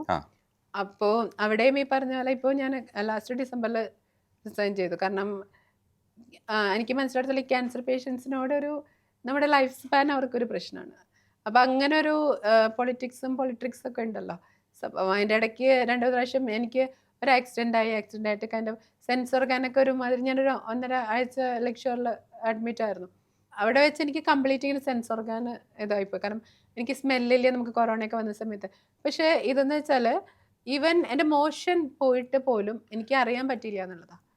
അപ്പോൾ നമ്മൾ നഴ്സ് വന്ന് പറഞ്ഞിട്ട് അവിടെ അപ്പോൾ എനിക്ക് ഈവൻ ഒരു നനവ് പോലും ഫീൽ ചെയ്തില്ല. ആ രീതിയിലേക്ക് കാര്യങ്ങൾ മാറി. അപ്പോൾ ഞാൻ ഇങ്ങനെ ആകെ തകർന്ന് ഇതായിട്ട് വരികയാണല്ലോ. അപ്പോൾ അങ്ങനെ ഒരു അവസ്ഥയിലാണ്. പക്ഷേ എനിക്ക് ഇവരിങ്ങനെ ഒരു ഓപ്പർച്യൂണിറ്റി തന്നു. നമ്മൾ ക്യാൻസർ എന്ന് അറിഞ്ഞുകൊണ്ട് തന്നെ എനിക്ക് ജോലി തന്നെ. പക്ഷേ അത് കഴിഞ്ഞിട്ടും ഇങ്ങനെ അവർക്കൊരു പേടി. കാരണം എൻ്റെ കൊമേഴ്ഷ്യൽ നോക്കുകയാണ്. അപ്പോൾ എന്തെങ്കിലും പറ്റിക്കഴിഞ്ഞാൽ എന്ത് ചെയ്യും? ഇത് ഒരാളുടെ ഇതല്ല, ഇത്രയും പേര് ഇങ്ങനെയുണ്ട്. അങ്ങനെ ഇങ്ങനെയൊക്കെ ഒരു സംസാരം വന്നു. പിന്നെ ലൈഫ് സ്പാൻ ചോദിച്ചു. പിന്നെ ഇൻഡയറക്റ്റ് ആയിട്ട് വൈ കാണ്ട് you go for A tour എന്ന് വെച്ചാൽ നിങ്ങൾക്ക് നിങ്ങളുടെ ലൈഫ് എൻജോയ് ചെയ്തൂടെ എന്നൊക്കെ ചോദിച്ചു. അപ്പോൾ ഞാനീ പറഞ്ഞ പോലെ ഹോസ്പിറ്റലിൽ നിന്ന് വന്നിട്ട് പിറ്റേ ദിവസം തന്നെ ജോലിക്ക് പോയ സമയത്താണ് എനിക്ക് ഇങ്ങനെ ഒരു കോള് വരുന്നത്. അപ്പം ഞാനെന്ന് പറഞ്ഞാൽ അത്രയും ഞാനൊരു കാര്യം ചെയ്ത് അത്രയും പെർഫെക്ഷനും ഞാൻ രാത്രി എനിക്ക് ബോധം വരുന്നത് തന്നെ കുറച്ച് സമയമായിരിക്കും. അപ്പോൾ എന്നെ അസിസ്റ്റ് ചെയ്യുന്നൊരു കുട്ടിയുണ്ട്, റോബിഷ് എന്ന് പറഞ്ഞിട്ട്. അപ്പോൾ ആള് ലേക്ക് ഷോറിലേക്ക് വരും. അവനവിടെ 8 മണി വരെ നമുക്ക് ഓഫീസ് ടൈം. അവിടുന്ന് അവിടെ വന്നിട്ട് ഞങ്ങളൊരു 11 മണി വരെ ഹോസ്പിറ്റലിൽ നിന്ന് കണക്ട് ചെയ്യും. നമ്മൾ വർക്കൊന്നും പെൻഡിങ് വെക്കാണ്ടും എത്രയും ഇതായിട്ട് പോയത്. പക്ഷെ അങ്ങനെ ഒരു ചോദ്യം കേട്ടപ്പോൾ അപ്പോൾ ഒന്നല്ല ഒരു 2-3 പ്രാവശ്യം ഇങ്ങനെ ലൈഫ് സ്പാനെ കുറിച്ചൊക്കെ ഒരു സംസാരമൊക്കെ വന്നു കഴിഞ്ഞപ്പോൾ ഞാൻ വിചാരിച്ചു എന്തിനാ ഇങ്ങനെ ബർഡൻ ആവുന്നേ എന്ന്. റിസൈൻ ചെയ്യാം എന്നുള്ള രീതിയിൽ തന്നെ നിൽക്കുമ്പോഴാണ് കമ്പനിയിൽ ലേ ഓഫ് വന്ന് കോസ്റ്റ് കൺട്രോളിങ്ങിന്റെ ഭാഗമായിട്ട് ഒരു 10-200 പേര് പോയി. അപ്പൊ ആ കൂട്ടത്തിൽ കൂടെ ഞാനും ഇതായി. അങ്ങനെ ഇപ്പൊ വീട്ടില് വെറുതെ ഇരിക്കുക. ഈ പറഞ്ഞാല് ഇൻസ്റ്റ കഴിഞ്ഞ ഫേസ്ബുക്ക് കഴിഞ്ഞ ഇൻസ്റ്റ, അങ്ങനെ ഇതെല്ലാം കഴിഞ്ഞ് രണ്ടും ഇല്ലെങ്കിൽ യൂട്യൂബ്. അങ്ങനെയാണ് നമ്മളൊക്കെ അനാവശ്യമായ കാര്യങ്ങളുടെ ഭാഗമായിട്ട് നമ്മളൊക്കെ വന്ന് കയറി. അത് കുഴപ്പമില്ല. ശരിക്കും സാരി ഉടുത്തിട്ടാ പൊതു സ്പേസുകളിൽ സംസാരിക്കുന്ന കണ്ടിട്ടുള്ളത്. അപ്പം ഞാനും ഒന്ന് എക്സ്പെക്ട് ചെയ്തു നിങ്ങൾ സാരിയൊക്കെ ഉടുത്തിട്ടായിരിക്കും വരിക എന്നുള്ളത്. അപ്പോൾ ആണ് ചുരിദാർ വരുന്നത്. ശരിക്കും ഡിഫിക്കൽട്ടീസ് ഉണ്ടോ ഇപ്പോൾ സാരി ഉടുക്കാൻ? അതിനാണ് ഞാൻ മഷ്ടി പില്ലോ ചോദിച്ചത്. എന്ന് വെച്ചാൽ എൻ്റെ ഈ കൈ തളർന്നു പോയതാ കഴിഞ്ഞ ഒക്ടോബറിൽ. ഞാൻ പറഞ്ഞ ഇവിടെ എനിക്ക് വെയിൻ ഇല്ല. ബാംഗ്ലൂരിലത്തെ ട്രീറ്റ്മെൻറ്റിൽ കണ്ടിന്യൂസ് കീമോ ആയത് കാരണം എല്ലാ വെയിനും. അപ്പോൾ അവർ എന്നോടിങ്ങനെ പറഞ്ഞിരുന്നു വെയിനൊക്കെ കരിഞ്ഞു പോകുമെന്ന് പറഞ്ഞു. അപ്പം ഞാൻ ആദ്യം എനിക്ക് 6 കീമോയാ പറഞ്ഞത്. അപ്പോൾ ഇങ്ങനെ ഒരു പോട്ട് ഇടുന്ന കാര്യം പറഞ്ഞപ്പോൾ ഞാൻ എൻ്റെ കയ്യിൽ എണ്ണി നോക്കിയപ്പോൾ 6 വെയിനുണ്ട്. അപ്പം ഞാൻ ഓരോന്ന് ഉപയോഗിച്ചാൽ മതിയല്ലോ എന്നാൽ പിന്നെ പിന്നീട് ഒരു സർജറിക്ക് പോകാതിരിക്കാൻ ഞാൻ പറഞ്ഞു വെയിന് കുത്തിക്കോളൂ പറഞ്ഞു. പക്ഷെ എനിക്കറിയില്ല ഒരു വെയിനിലേക്ക് കീമോ പോയ ചുറ്റിനുള്ളത് കരിയും. അങ്ങനെ ആ ഒരു 16 കീമോ കഴിഞ്ഞപ്പോഴേക്കും എനിക്ക് പേരിന് പോലും ഒരു വെയിനില്ല. ഇപ്പോൾ ഒരു ബ്ലഡ് ടെസ്റ്റ് ചെയ്യണമെങ്കിൽ പോലും ഭയങ്കര പാടാണ്. എനിക്ക് ഈ പ്രാവശ്യം സർജറിക്ക് പോയപ്പോൾ എൻ്റെ ഈ കഴുത്തിൻ്റെ ഇവിടെ കട്ട് ചെയ്തിട്ടാണ് അവർ അതൊക്കെ ഇട്ടിരുന്നത്. അപ്പോൾ ഒരു വെയിൻ മാത്രം ആക്റ്റീവ്, ബ്ലഡൊക്കെ എടുക്കാനായിട്ട് ഭയങ്കര പാടായിരുന്നു. അപ്പോൾ ഇപ്രാവശ്യം ഞാൻ കുറച്ചുകൂടെ ഈ പറഞ്ഞ പോലെ നമ്മുടെ ഹെൽത്ത് നമുക്ക് നോക്കണമല്ലോ. സത്യം പറഞ്ഞാൽ കുത്തിയിട്ട് കിട്ടില്ല, കാരണം ബാക്ക് ഫ്ലോ വരില്ല എനിക്ക്. അപ്പോൾ ഇവർ എവിടെയെങ്കിലും വെയിന് പോലെ കണ്ടാൽ കുത്തെടുക്കും അങ്ങനെ തന്നെ നമ്മളിങ്ങനെ ഭയങ്കരമായിട്ട് ഞാൻ ഇതായി. അപ്പോൾ ഞാൻ സർജറി ചെയ്യുന്ന സമയത്ത് ഞാൻ അങ്ങോട്ട് റിക്വസ്റ്റ് കൊടുത്തു എനിക്ക് പോട്ട് ഇടണം പറഞ്ഞിട്ട് റിക്വസ്റ്റ് കൊടുത്തിട്ട് ഈ ഇതിനകത്ത് ട്യൂബ് കിടക്കുന്നുണ്ട് എൻ്റെ ഇതിനകത്ത്. അപ്പോൾ അത് ഇവിടെ പോട്ട്. അപ്പോൾ എനിക്ക് വേറെ ഒന്നും എന്നെ ഇപ്പോൾ ലേക്ക് ഷോറിൽ അല്ലാണ്ട് വേറൊരു ഹോസ്പിറ്റലിലേക്കും എനിക്ക് ഇതാക്കാൻ പറ്റില്ല. കാരണം വേറെ എവിടെ പോയാലും എനിക്ക് വെയിൻ കിട്ടില്ല. ഈ പോട്ട് കൂടെയാണ് എൻ്റെ എല്ലാം പോകുന്നത്. ലൈക്ക് ഒരു ബ്ലഡ് എടുക്കുന്നതാണെങ്കിലും മെഡിസിൻ എടുക്കുന്നതാണെങ്കിലും ഒക്കെ ഈ പോട്ട് വഴിയാണ്. അപ്പോൾ അങ്ങനെ അത് എന്തോ ചെയ്തു ഇതായി കഴിഞ്ഞാൽ അതിട്ടതിന് ശേഷം കുറച്ച് ഈ ട്രീറ്റ്മെൻറ്റ് റിലേറ്റഡ് ആയിട്ട് ഇന്നർ വെയിൻ ക്ലോട്ട് വന്നു. അതായത് അതിങ്ങനെ കഴുത്തിൽ കണക്ട് ചെയ്തതാണ്. അപ്പോൾ അത് ഈ കൈയിലേക്ക് ക്ലോട്ടായിപ്പോയി. അങ്ങനെ ഈ കൈ തളർന്നു ഇപ്പോൾ കുറച്ച് ദിവസമായിട്ട് എനിക്കപ്പോൾ ഈ കൈ ഓൾറെഡി വർക്ക്ഷോപ്പിലാണ്. ഈ കൈ അതിനെ കൂട്ടുപോയി രണ്ടും കൂടെ ഇപ്പോൾ കുറച്ച് ദിവസമായിട്ട്. അതിനിടയ്ക്ക് ഞാൻ ഈ ഡിപ്രഷൻ വരുമ്പോൾ ഈ വണ്ടി എടുക്കുന്നൊരു പരിപാടിയുണ്ട്. കുറച്ച് അഹങ്കാരത്തിൻ്റെ ഒരു സത്യം പറഞ്ഞാൽ സങ്കടം മാറാനാണ്. അപ്പോൾ എന്നോട് വണ്ടി എടുക്കുന്ന ഡോക്ടർ പ്രത്യേകം പറഞ്ഞിട്ടുണ്ട്. അപ്പോൾ കഴിഞ്ഞ ദിവസം ഞാനൊരു വണ്ടിയൊക്കെ എടുത്ത് വന്നപ്പോൾ ഈ ഭയങ്കര പെയിൻ എനിക്ക്. അപ്പോൾ എനിക്കിങ്ങനെ എന്താ പറയുക, നമുക്ക് സാരി ഉടുക്കുക, എനിക്ക് ഏറ്റവും ഇഷ്ടം സാരിയാണ്. പക്ഷെ സാരി ഉടുക്കുക വെച്ചാൽ ബ്ലൗസൊക്കെ ഇട്ട് കഴിയുമ്പോൾ ഭയങ്കര ഇവിടെ ഒരു പോർട്ടൊക്കെ ഉണ്ടല്ലോ, അതല്ല കയ്യിൽ ചെറുതായിട്ട് ഇങ്ങനെ സ്വെല്ലിംഗ് ഒക്കെ ഉണ്ട്. അപ്പോൾ ഈ ഒരു മാസത്തേക്ക് ഡോക്ടർ ട്രയൽ വിട്ടേക്കുക. കാരണം എല്ലിനുള്ളത് കൊണ്ട് എല്ലിൻ്റെ ആണോ അതോ വേറെ എന്തെങ്കിലും പ്രശ്നമാണോ എന്ന് അറിയില്ലല്ലോ. അപ്പോൾ അതുകൊണ്ട് ഒരു മാസം റെസ്റ്റ് എടുക്കാൻ വേണ്ടി, എന്നിട്ട് അടുത്ത പ്രാവശ്യം പോകുമ്പോൾ ഒന്നുകൂടെ നമ്മൾ ടെസ്റ്റ് ചെയ്യും. അപ്പോൾ അതിൻ്റെ ഇടയ്ക്ക് ഈ ബ്ലൗസൊക്കെ ഇതായി കഴിയുമ്പോൾ ഇങ്ങനെ ടൈറ്റായിട്ടിരിക്കുമല്ലോ. അപ്പോൾ എനിക്കിങ്ങനെ കുറച്ച് ലൂസായിട്ടുള്ളതാകുമ്പോൾ നമുക്കത് അറിയില്ല. അല്ലെങ്കിൽ ഇവിടെ നിന്ന് ഞാൻ ഇൻ്റർവ്യൂ കഴിഞ്ഞ് വീട്ടിൽ പോകുമ്പോഴേക്കും ഇങ്ങനെ ആകെ വിയേർഡ് ഇതായിട്ടുണ്ടാവും. പൃഥ്വിരാജിൻ്റെ അടുത്ത് സംസാരിക്കുന്ന സമയത്ത് അയാളിങ്ങനെ വാ പൊളിച്ചിരിക്കുന്നുണ്ട്. നിങ്ങളുടെ ഒരു ആത്മവിശ്വാസം കണ്ടിട്ട് ഇങ്ങനെ സംസാരിക്കുന്നത് എങ്ങനെയാണെന്ന് പൃഥ്വിരാജ് പറയുന്നുണ്ടായിരുന്നു. ആളുകളൊക്കെ ഇങ്ങനെ വാ പൊളിച്ചിരിക്കുമ്പോഴും നമ്മുടെ ഉള്ളിൽ നമ്മളിതൊക്കെ പറയുമ്പോഴും നമ്മുടെ ഉള്ളിൽ പോയിരുന്നിട്ട് നമ്മൾ ഒറ്റയ്ക്കിരുന്നിട്ട് സംസാരിക്കുമ്പോഴും ഇതേ ആത്മവിശ്വാസം ഉണ്ടോ സത്യത്തിൽ? ഫസ്റ്റ് ഓഫ് ഓൾ പൃഥ്വിരാജ് ഇങ്ങനത്തെ ഒരു മന്ദബുദ്ധിനെ ആദ്യമായിട്ട് കണ്ടത്. പുള്ളി ഇതായതല്ല, ഇങ്ങനെ ഒരു കിളിപോയ സാധനത്തിന് കണ്ടതിൻ്റെ ഒരു എക്സ്പ്രഷനാണ് അത്. എന്നെ സംബന്ധിച്ചിടത്തോളം ഞാൻ പറയാം, പക്ഷെ എനിക്ക് എല്ലാവരുമായിട്ട് എനിക്ക് എല്ലാ കാര്യങ്ങളും ഇപ്പോൾ ഒരു പക്ഷേ മാഷല്ല വേറൊരു ആരെങ്കിലും ആണെങ്കിലും എന്നെ കണ്ടു കഴിഞ്ഞാൽ എനിക്ക് അസുഖമുണ്ട് എന്ന് പറയില്ല. ഒരു പക്ഷെ ഞാൻ പറയാണ് ഞാൻ ക്യാൻസർ പേഷ്യൻ്റ് ആണെന്ന് പറഞ്ഞാലും കഴിഞ്ഞിട്ട് എത്ര കൊല്ലമായി എന്ന് ചോദിക്കുള്ളൂ. ഇപ്പോഴും ട്രീറ്റ്മെൻ്റ് ആണെന്ന് പറഞ്ഞാൽ ആരും വിശ്വസിക്കില്ല. അപ്പോൾ അതുകൊണ്ട് ഞാനിങ്ങനെ ആരുമായിട്ട് ഇങ്ങനെ അധികം ഇതാക്കാറില്ല. പക്ഷെ എല്ലാവരുമായിട്ട് എനിക്ക് എൻ്റെ എല്ലാ കാര്യങ്ങളും പറയണതും ഇഷ്ടമല്ല. അപ്പോൾ ഈ പറഞ്ഞ പോലെ എവിടെ ടോക്കിന് പോയാലും ക്ലാസ് എടുക്കാൻ പോയാലും ഒക്കെ നിങ്ങൾ കാണുന്ന ഒരു ലക്ഷ്മിയുണ്ട്. അതെന്ന് വെച്ചാൽ ഞാൻ മാത്രമുള്ളപ്പോൾ വേറൊരു ലക്ഷ്മിയുണ്ട്. അത് വളരെ കുറച്ച് ആൾക്കാർക്ക് അറിയില്ല. ഒരു 5-6 പേര് എൻ്റെ ജീവിതത്തിൽ അങ്ങനെയുള്ളൂ. കാരണം എന്നിൽ അങ്ങനെ ഒരു ക്യാരക്ടർ ഉണ്ട് എന്നുള്ളത്. കാരണം ഞാൻ ഈ പറഞ്ഞ പോലെ വാവിട്ട് കരയുന്ന കൂട്ടത്തിലാണ്. അത് ഏറ്റവും കൂടുതൽ ഇപ്പോൾ വീട്ടിൽ എൻ്റെ ഹസ്ബൻഡ്, കുട്ടികൾ, പിന്നെ അറിയുന്നത് എൻ്റെ ഡോക്ടറിനാണ്, ഡോക്ടർ അനുപമ. ഗംഗാരൻ ഡോക്ടറിൻ്റെ ടീമിൽ ഡോക്ടർ അനുപമ. ഡോക്ടറിന് തന്നെ അറിയാം. കാരണം ഡോക്ടർ ഈ പറഞ്ഞ പോലെ ഇങ്ങനെ ചിരിച്ചിരിച്ച് കണ്ട എന്നെ കാണുന്നത് ഈ പ്രാവശ്യം റിയോക്കറൻസ് വന്ന സമയത്താണ്. എനിക്ക് കരയാനും പറ്റില്ല. എനിക്കിപ്പം മറ്റൊരാളുടെ മുമ്പിൽ വെച്ചാൽ എനിക്കിങ്ങനെ കരയാൻ പറ്റില്ല. എനിക്ക് പക്ഷെ നേരെ മറിച്ച് രാത്രി നമ്മൾ ഒറ്റയ്ക്കൊക്കെ കിടക്കും. എനിക്ക് രാത്രി ഇന്ന് ട്രീറ്റ്മെൻറ്റ് ചെയ്താൽ ഉറക്കമൊന്നും വരാറില്ല. ഒരു വെളുപ്പിന് ഇങ്ങനെ ഓരോ മണിക്കൂർ മൊബൈൽ നോക്കി 1 മണി, 1:30 മണി, 1:45, 2 അങ്ങനെ നോക്കി. പിന്നെ ആരെങ്കിലൊക്കെ ഓൺലൈൻ ഉണ്ടെങ്കിൽ അവർക്കൊക്കെ 12 മണിക്ക് മെസ്സേജ് അയച്ചിട്ട് പറഞ്ഞു ചെറുതായിട്ട് ഇവിടെ നേരം വെളുത്തു തുടങ്ങിയും. ഞാൻ നോക്കുമ്പോൾ മാഷുണ്ടല്ലോ, വേറെ ആരും എനിക്കിപ്പോൾ ശല്യപ്പെടാൻ മാഷായതാണ് തലയിലൊന്നുമില്ല. അതല്ല, ഞാനത് ആ സമയത്ത് കണ്ടില്ല എന്ന് തോന്നുന്നു. 11:30 ഇല്ല, മാഷ് രാവിലെയാണ് കണ്ടത്. കാണിക്കാനും അറിയില്ല. പക്ഷെ എനിക്കിപ്പോൾ വേദന ഉണ്ട്, എക്സ്ട്രീം വേദന ഉണ്ടെങ്കിൽ പോലും അതെനിക്ക് ഇപ്പോൾ ഈ കഴിഞ്ഞ പ്രാവശ്യം എനിക്കിങ്ങനെ പെയിൻ കൂടി എൻ്റെ കൈ 2 പൊക്കാൻ പറ്റണില്ല. അപ്പോൾ ഹോസ്പിറ്റലിൽ പോയപ്പോൾ ഡോക്ടർ ആദ്യം പറഞ്ഞു എന്നാൽ പോയിട്ട് ഒരു പെയിൻ കില്ലർ നീ എടുക്കൂ, എന്നിട്ട് നമുക്ക് ബ്ലഡ് ഒക്കെ എടുക്കാം, കാരണം പെയിനും വെച്ചുകൊണ്ടിരിക്കണ്ട. അവിടെ ചെന്ന് കഴിഞ്ഞപ്പോൾ നേഴ്സ് എന്നോട് ഇങ്ങോട്ട് ചോദിക്കുക, നിനക്ക് പെയിനൊന്നും ഇല്ലല്ലോ, ഇത് എടുക്കണോ വേറെ? ഞാൻ സത്യമായിട്ടുണ്ട് എനിക്ക് എൻ്റെ എടുത്തോളൂ. കാരണം എൻ്റെ ലാസ്റ്റ് മിനിറ്റ് വരെ എനിക്ക് ബോധം പോണ വരെ എൻ്റെ അത് ഫേസിൽ കാണില്ല. ചിലപ്പോൾ എനിക്കിങ്ങനെ പെയിന് കൂടിയിട്ട് ഞാൻ വീട്ടിൽ അൺകോൺഷ്യസ് ആയി കിടക്കാറുണ്ട്. ഇവര് വീട്ടിൽ നോക്കുമ്പോൾ ഹസ്ബൻഡൊക്കെ നോക്കുമ്പോൾ എനിക്ക് ഉറങ്ങായിരിക്കും. അമ്മ ഉറങ്ങിക്കോട്ടെ, ശല്യം ചെയ്യണ്ട, എവിടെ ബോധം പോയി കിടക്കുക. അങ്ങനെ കുറേ നേരം വിളിച്ചാണെങ്കിൽ അല്ലെങ്കിൽ നേരെ ഹോസ്പിറ്റലിലേക്ക് ഉണ്ട്. അതാണ് എൻ്റെ കണ്ടീഷൻ. അപ്പോൾ പിന്നെ നമുക്ക് എല്ലാവരും മനുഷ്യന്മാരല്ലേ. അപ്പോൾ ഈ പറഞ്ഞ പോലെ എനിക്കും ഫീലിങ്സ് ഉണ്ട്, എനിക്ക് സങ്കടമുണ്ട്. ചിലപ്പോൾ എനിക്ക് നമ്മുടെ കൂട്ടത്തിൽ, അതായത് ഈ ഗ്രൂപ്പിലൊക്കെ ആരെങ്കിലും ഒരാൾ പോകുമ്പോൾ നമുക്കൊരു പേടി വരും. നമ്മളൊരു ക്യാൻസർ പേഷ്യൻ്റ് ആണല്ലോ എന്നുള്ളൊരു പേടി വരും. അപ്പോൾ അങ്ങനെയൊക്കെ ചില സമയങ്ങൾ നമ്മൾ ഒറ്റപ്പെട്ടു പോകുന്ന സമയം, അങ്ങനെയൊക്കെ കുറേ സമയങ്ങളുണ്ട് എനിക്ക്. അത് പക്ഷെ ആർക്കും അറിയില്ല. അങ്ങനെ ഒരു ലക്ഷ്മിനെ എനിക്കൊന്നും ആരും കണ്ടിട്ടില്ല. പക്ഷെ നേരെ മറിച്ച് ഈ പറഞ്ഞ പോലെ ഞാൻ എൻ്റെ വീടിനകത്ത് എൻ്റെ മുറിക്കകത്തുള്ള ലക്ഷ്മി അല്ല പുറത്ത് കാണുന്നത്. ഇനി നമുക്ക് ഇതൊക്കെ മായ്ച്ചു കളഞ്ഞിട്ട് ലക്ഷ്മിയുടെ കവിതകൾ, കുറച്ച് സങ്കല്പങ്ങൾ, ചില കാൽപ്പനികമായ സ്വപ്നങ്ങൾ, ഇതൊക്കെ ഉള്ള ഒരു ലക്ഷ്മിയുണ്ട്. ചില സമയത്ത് നമുക്ക് ചിലതൊക്കെ പ്രായോഗികമല്ലെന്ന് തോന്നും. പക്ഷേ ഇങ്ങനെ കാൽപ്പനിക ജീവികൾ കുറച്ച് പേരുള്ളത് കൊണ്ട് ലക്ഷ്മിക്ക് ഫാൻസും ഉണ്ടാവും. നമുക്ക് ആ ഏരിയയെ കുറിച്ച് സംസാരിക്കാമെന്ന് എനിക്ക് തോന്നുന്നു. ലക്ഷ്മിയുടെ കവിത എഴുത്ത് നേരത്തെ ഉണ്ടായിരുന്നല്ലേ? കവിത കുഞ്ഞിൽ എഴുതുമായിരുന്നു. എനിക്ക് അമ്മയൊക്കെ പറഞ്ഞിട്ടുണ്ട് അച്ഛൻ എഴുതുമായിരുന്നു എന്ന് പറഞ്ഞിട്ടുണ്ട്. പക്ഷെ ഞാൻ കണ്ടിട്ടൊന്നും ഇല്ല. എനിക്കറിയണ അച്ഛനെ എഴുതി കണ്ടിട്ടില്ല. പക്ഷെ അമ്മ ഇങ്ങനെ പറയും അച്ഛൻ എഴുതാറുണ്ടായിരുന്നു പണ്ടെന്ന് പറയും. അപ്പോൾ കുഞ്ഞിലേ ഉള്ള ഒരു ഇതാണ്, ഞാൻ പറയലേ ഇങ്ങനെ അമ്പലമൊക്കെ ഉള്ളൊരു ഫാമിലിയാണ് എൻ്റെത്. അപ്പം നമ്മളങ്ങനെ കുറേ വിശ്വാസങ്ങളും ഇതൊക്കെ ആയിട്ട് ഇങ്ങനെ ജീവിച്ച് അങ്ങനെ ഒരു പെൺകുട്ടിയായിരുന്നു ഞാനും. പറഞ്ഞ കവിതയൊക്കെ എഴുതി, കവിതകൾക്ക് അത്യാവശ്യം ഒരു ആൾക്കാരൊക്കെ ഉണ്ട്. എൻ്റെ ഭാര്യ എഴുതുമായിരുന്നു. പക്ഷെ ഒരു ഘട്ടത്തിൽ ഞാൻ വായിച്ച് വർത്താനം പറഞ്ഞു തുടങ്ങിയതിന് ശേഷം അവളുടെ സർഗാത്മകതയുടെ കൂമ്പടഞ്ഞു പോയി. ഞാൻ പറയും പാവപ്പെട്ട വിളിച്ചിട്ട് കവിതയൊക്കെ എഴുതി ജീവിച്ചിരുന്നത് എൻ്റെ കൂടെ കൂടിയതിന് ശേഷം ഒന്നും ഇല്ലാതായെന്ന് പറയില്ല. എനിക്ക് ഫാൻസ് ഉള്ളതുകൊണ്ട് നിങ്ങൾ വീണ്ടും എഴുതും. പക്ഷെ നിങ്ങളുടെ ചില സങ്കല്പങ്ങളുണ്ട്. ഇപ്പോൾ പ്രണയ സങ്കല്പങ്ങളൊക്കെ, കാൽപ്പനികമായിട്ടുള്ള ചില സ്വപ്നങ്ങളൊക്കെ നമുക്കുണ്ടാവും. നമ്മളിതൊക്കെ താലോലിക്കും. ചിലതൊക്കെ പ്രായോഗികമായിരിക്കില്ല. കവിത എപ്പോഴും ഇറ്റ്സ് കൈൻഡ് ഓഫ് ക്രിയേറ്റിവിറ്റി. ജീവിതം എഴുതുന്നവരുണ്ട്. പക്ഷെ നമ്മൾ എഴുതുന്ന കവിതകളൊന്നും ഈ പറഞ്ഞ പോലെ കാൽപ്പനികമാണത്. ഒരിക്കലും അത് നമ്മുടെ ജീവിതം നമുക്ക് അങ്ങനെ എഴുതാൻ പറ്റില്ലല്ലോ. അപ്പോൾ ഈ പറഞ്ഞ പോലെ ഞാൻ മരണത്തെക്കുറിച്ച് എഴുതാറുണ്ട്, പ്രണയത്തെക്കുറിച്ച് എഴുതാറുണ്ട്.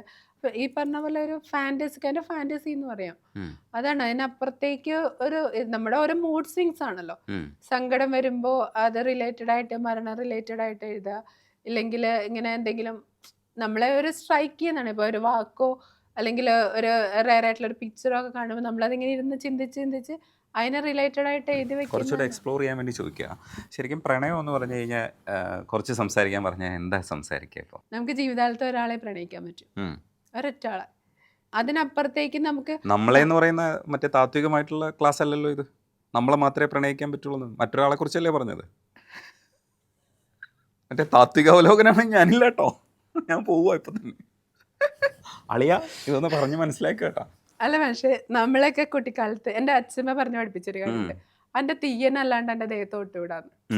ലൈക്ക് അങ്ങനെ പറഞ്ഞ് പഠിപ്പിച്ച ഒരു ഫാമിലി. ഇപ്പൊ എൻ്റെ ഏച്ചീനെയൊക്കെ പെണ്ണ് കാണാൻ വരുന്നത് അടുക്കളയിൽ ചെന്നിട്ടാ പെണ്ണ് കാണല്. ലൈക്ക് പുറത്തേക്ക് അവരെ വോയിസ് ഇപ്പോഴും എൻ്റെ ചേച്ചിമാരുടെ വോയിസ് ഒന്നും പുറത്തേക്ക് അതിനകത്തുനിന്ന് തലതിരിഞ്ഞ മാത്രമേ ഉള്ളൂ, കാരണം ഞാൻ എറണാകുളത്ത് പഠിച്ചോണ്ടാവും. പക്ഷെ എൻ്റെ ചേച്ചിമാരൊക്കെ ഇപ്പോഴും അങ്ങനെയാണ്. അവർ ആ അടുക്കളയിൽ പെണ്ണ് കാണാൻ പോലും വന്നത് അടുക്കളയിൽ വെച്ച് കണ്ടിട്ടാ പോയെ. അങ്ങനത്തെ അത്രയും ഇതായിട്ട്. അപ്പൊ നമ്മളിപ്പോ അച്ഛമ്മമാരെ പറഞ്ഞു തരുന്ന അങ്ങനെയാണല്ലോ. അപ്പൊ അതിൽ നിന്നൊക്കെ നമ്മളിങ്ങനെ നമ്മുടെ മനസ്സിലൊരു ഇത് വരുന്നതാണ്. അപ്പൊ എനിക്കൊക്കെ അറിയുന്നത് നമുക്ക് ചെയ്താലത്തെ ഒരാളെ പ്രണയിക്കാൻ പറ്റുള്ളൂ. ബാക്കിയൊക്കെ കൈൻഡ് ഓഫ് എനിക്ക് തോന്നുന്നു ഒരു അതൊന്നും ഒരു പ്രണയം ആയിരിക്കില്ല. കാരണം ഒരാളെ നമ്മൾ പ്രണയിച്ച് കഴിഞ്ഞാൽ നമ്മുടെ മനസ്സിലേക്ക് കയറി കഴിഞ്ഞാൽ നമ്മൾ പിന്നെ മറ്റൊരാൾക്ക് നമുക്ക് അവിടെ സ്ഥാനം ചിന്തിക്കാൻ പോലും പറ്റില്ല. അല്ലെ, എൻ്റെ അറിവ് വെച്ച് നമ്മുടെ കണ്ണിന്റെ മുമ്പിൽ കൂടെ പോലും ഒരാൾ പോവില്ല. അതാണ് എനിക്കറിയുന്ന പ്രണയം. ഇവന്മാരൊന്നും ഇങ്ങനെ അല്ല കേട്ടാ. ഈ ക്യാമറയുടെ പിന്നെ നിൽക്കുന്ന ഉമ്മരൊന്നും ഇങ്ങനെയല്ല. ഈ പറയുന്നതായിട്ട് ഒരു പുല ബന്ധമില്ലാത്തവന്മാരാ. ഓരോരുത്തർ നമ്മുടെ കുഞ്ഞിലെ നമ്മുടെ ആ ഒരു ഇത് വരുന്നല്ലേ. അപ്പൊ എനിക്കറിയണതൊക്കെ അതാണ്. പിന്നെ ദൈവം സഹായിച്ച് എന്നെ 17ാമത്തെ വയസ്സിൽ കെട്ടിച്ചു വിട്ടു. അപ്പൊ പിന്നെ അതൊന്നും എക്സ്പ്ലോർ ചെയ്യാൻ പറ്റിയില്ല. എന്നിട്ടും ജീവിതം പഠിച്ചില്ല അല്ലേ?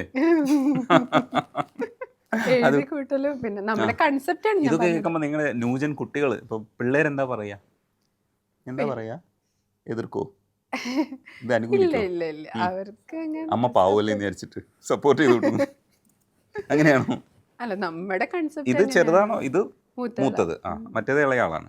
ഇളയാൾ എതിർക്കുമായിരിക്കും അല്ലേ? അച്ഛന്റെ ക്യാരക്ടർ ഭയങ്കര സൈലന്റാ.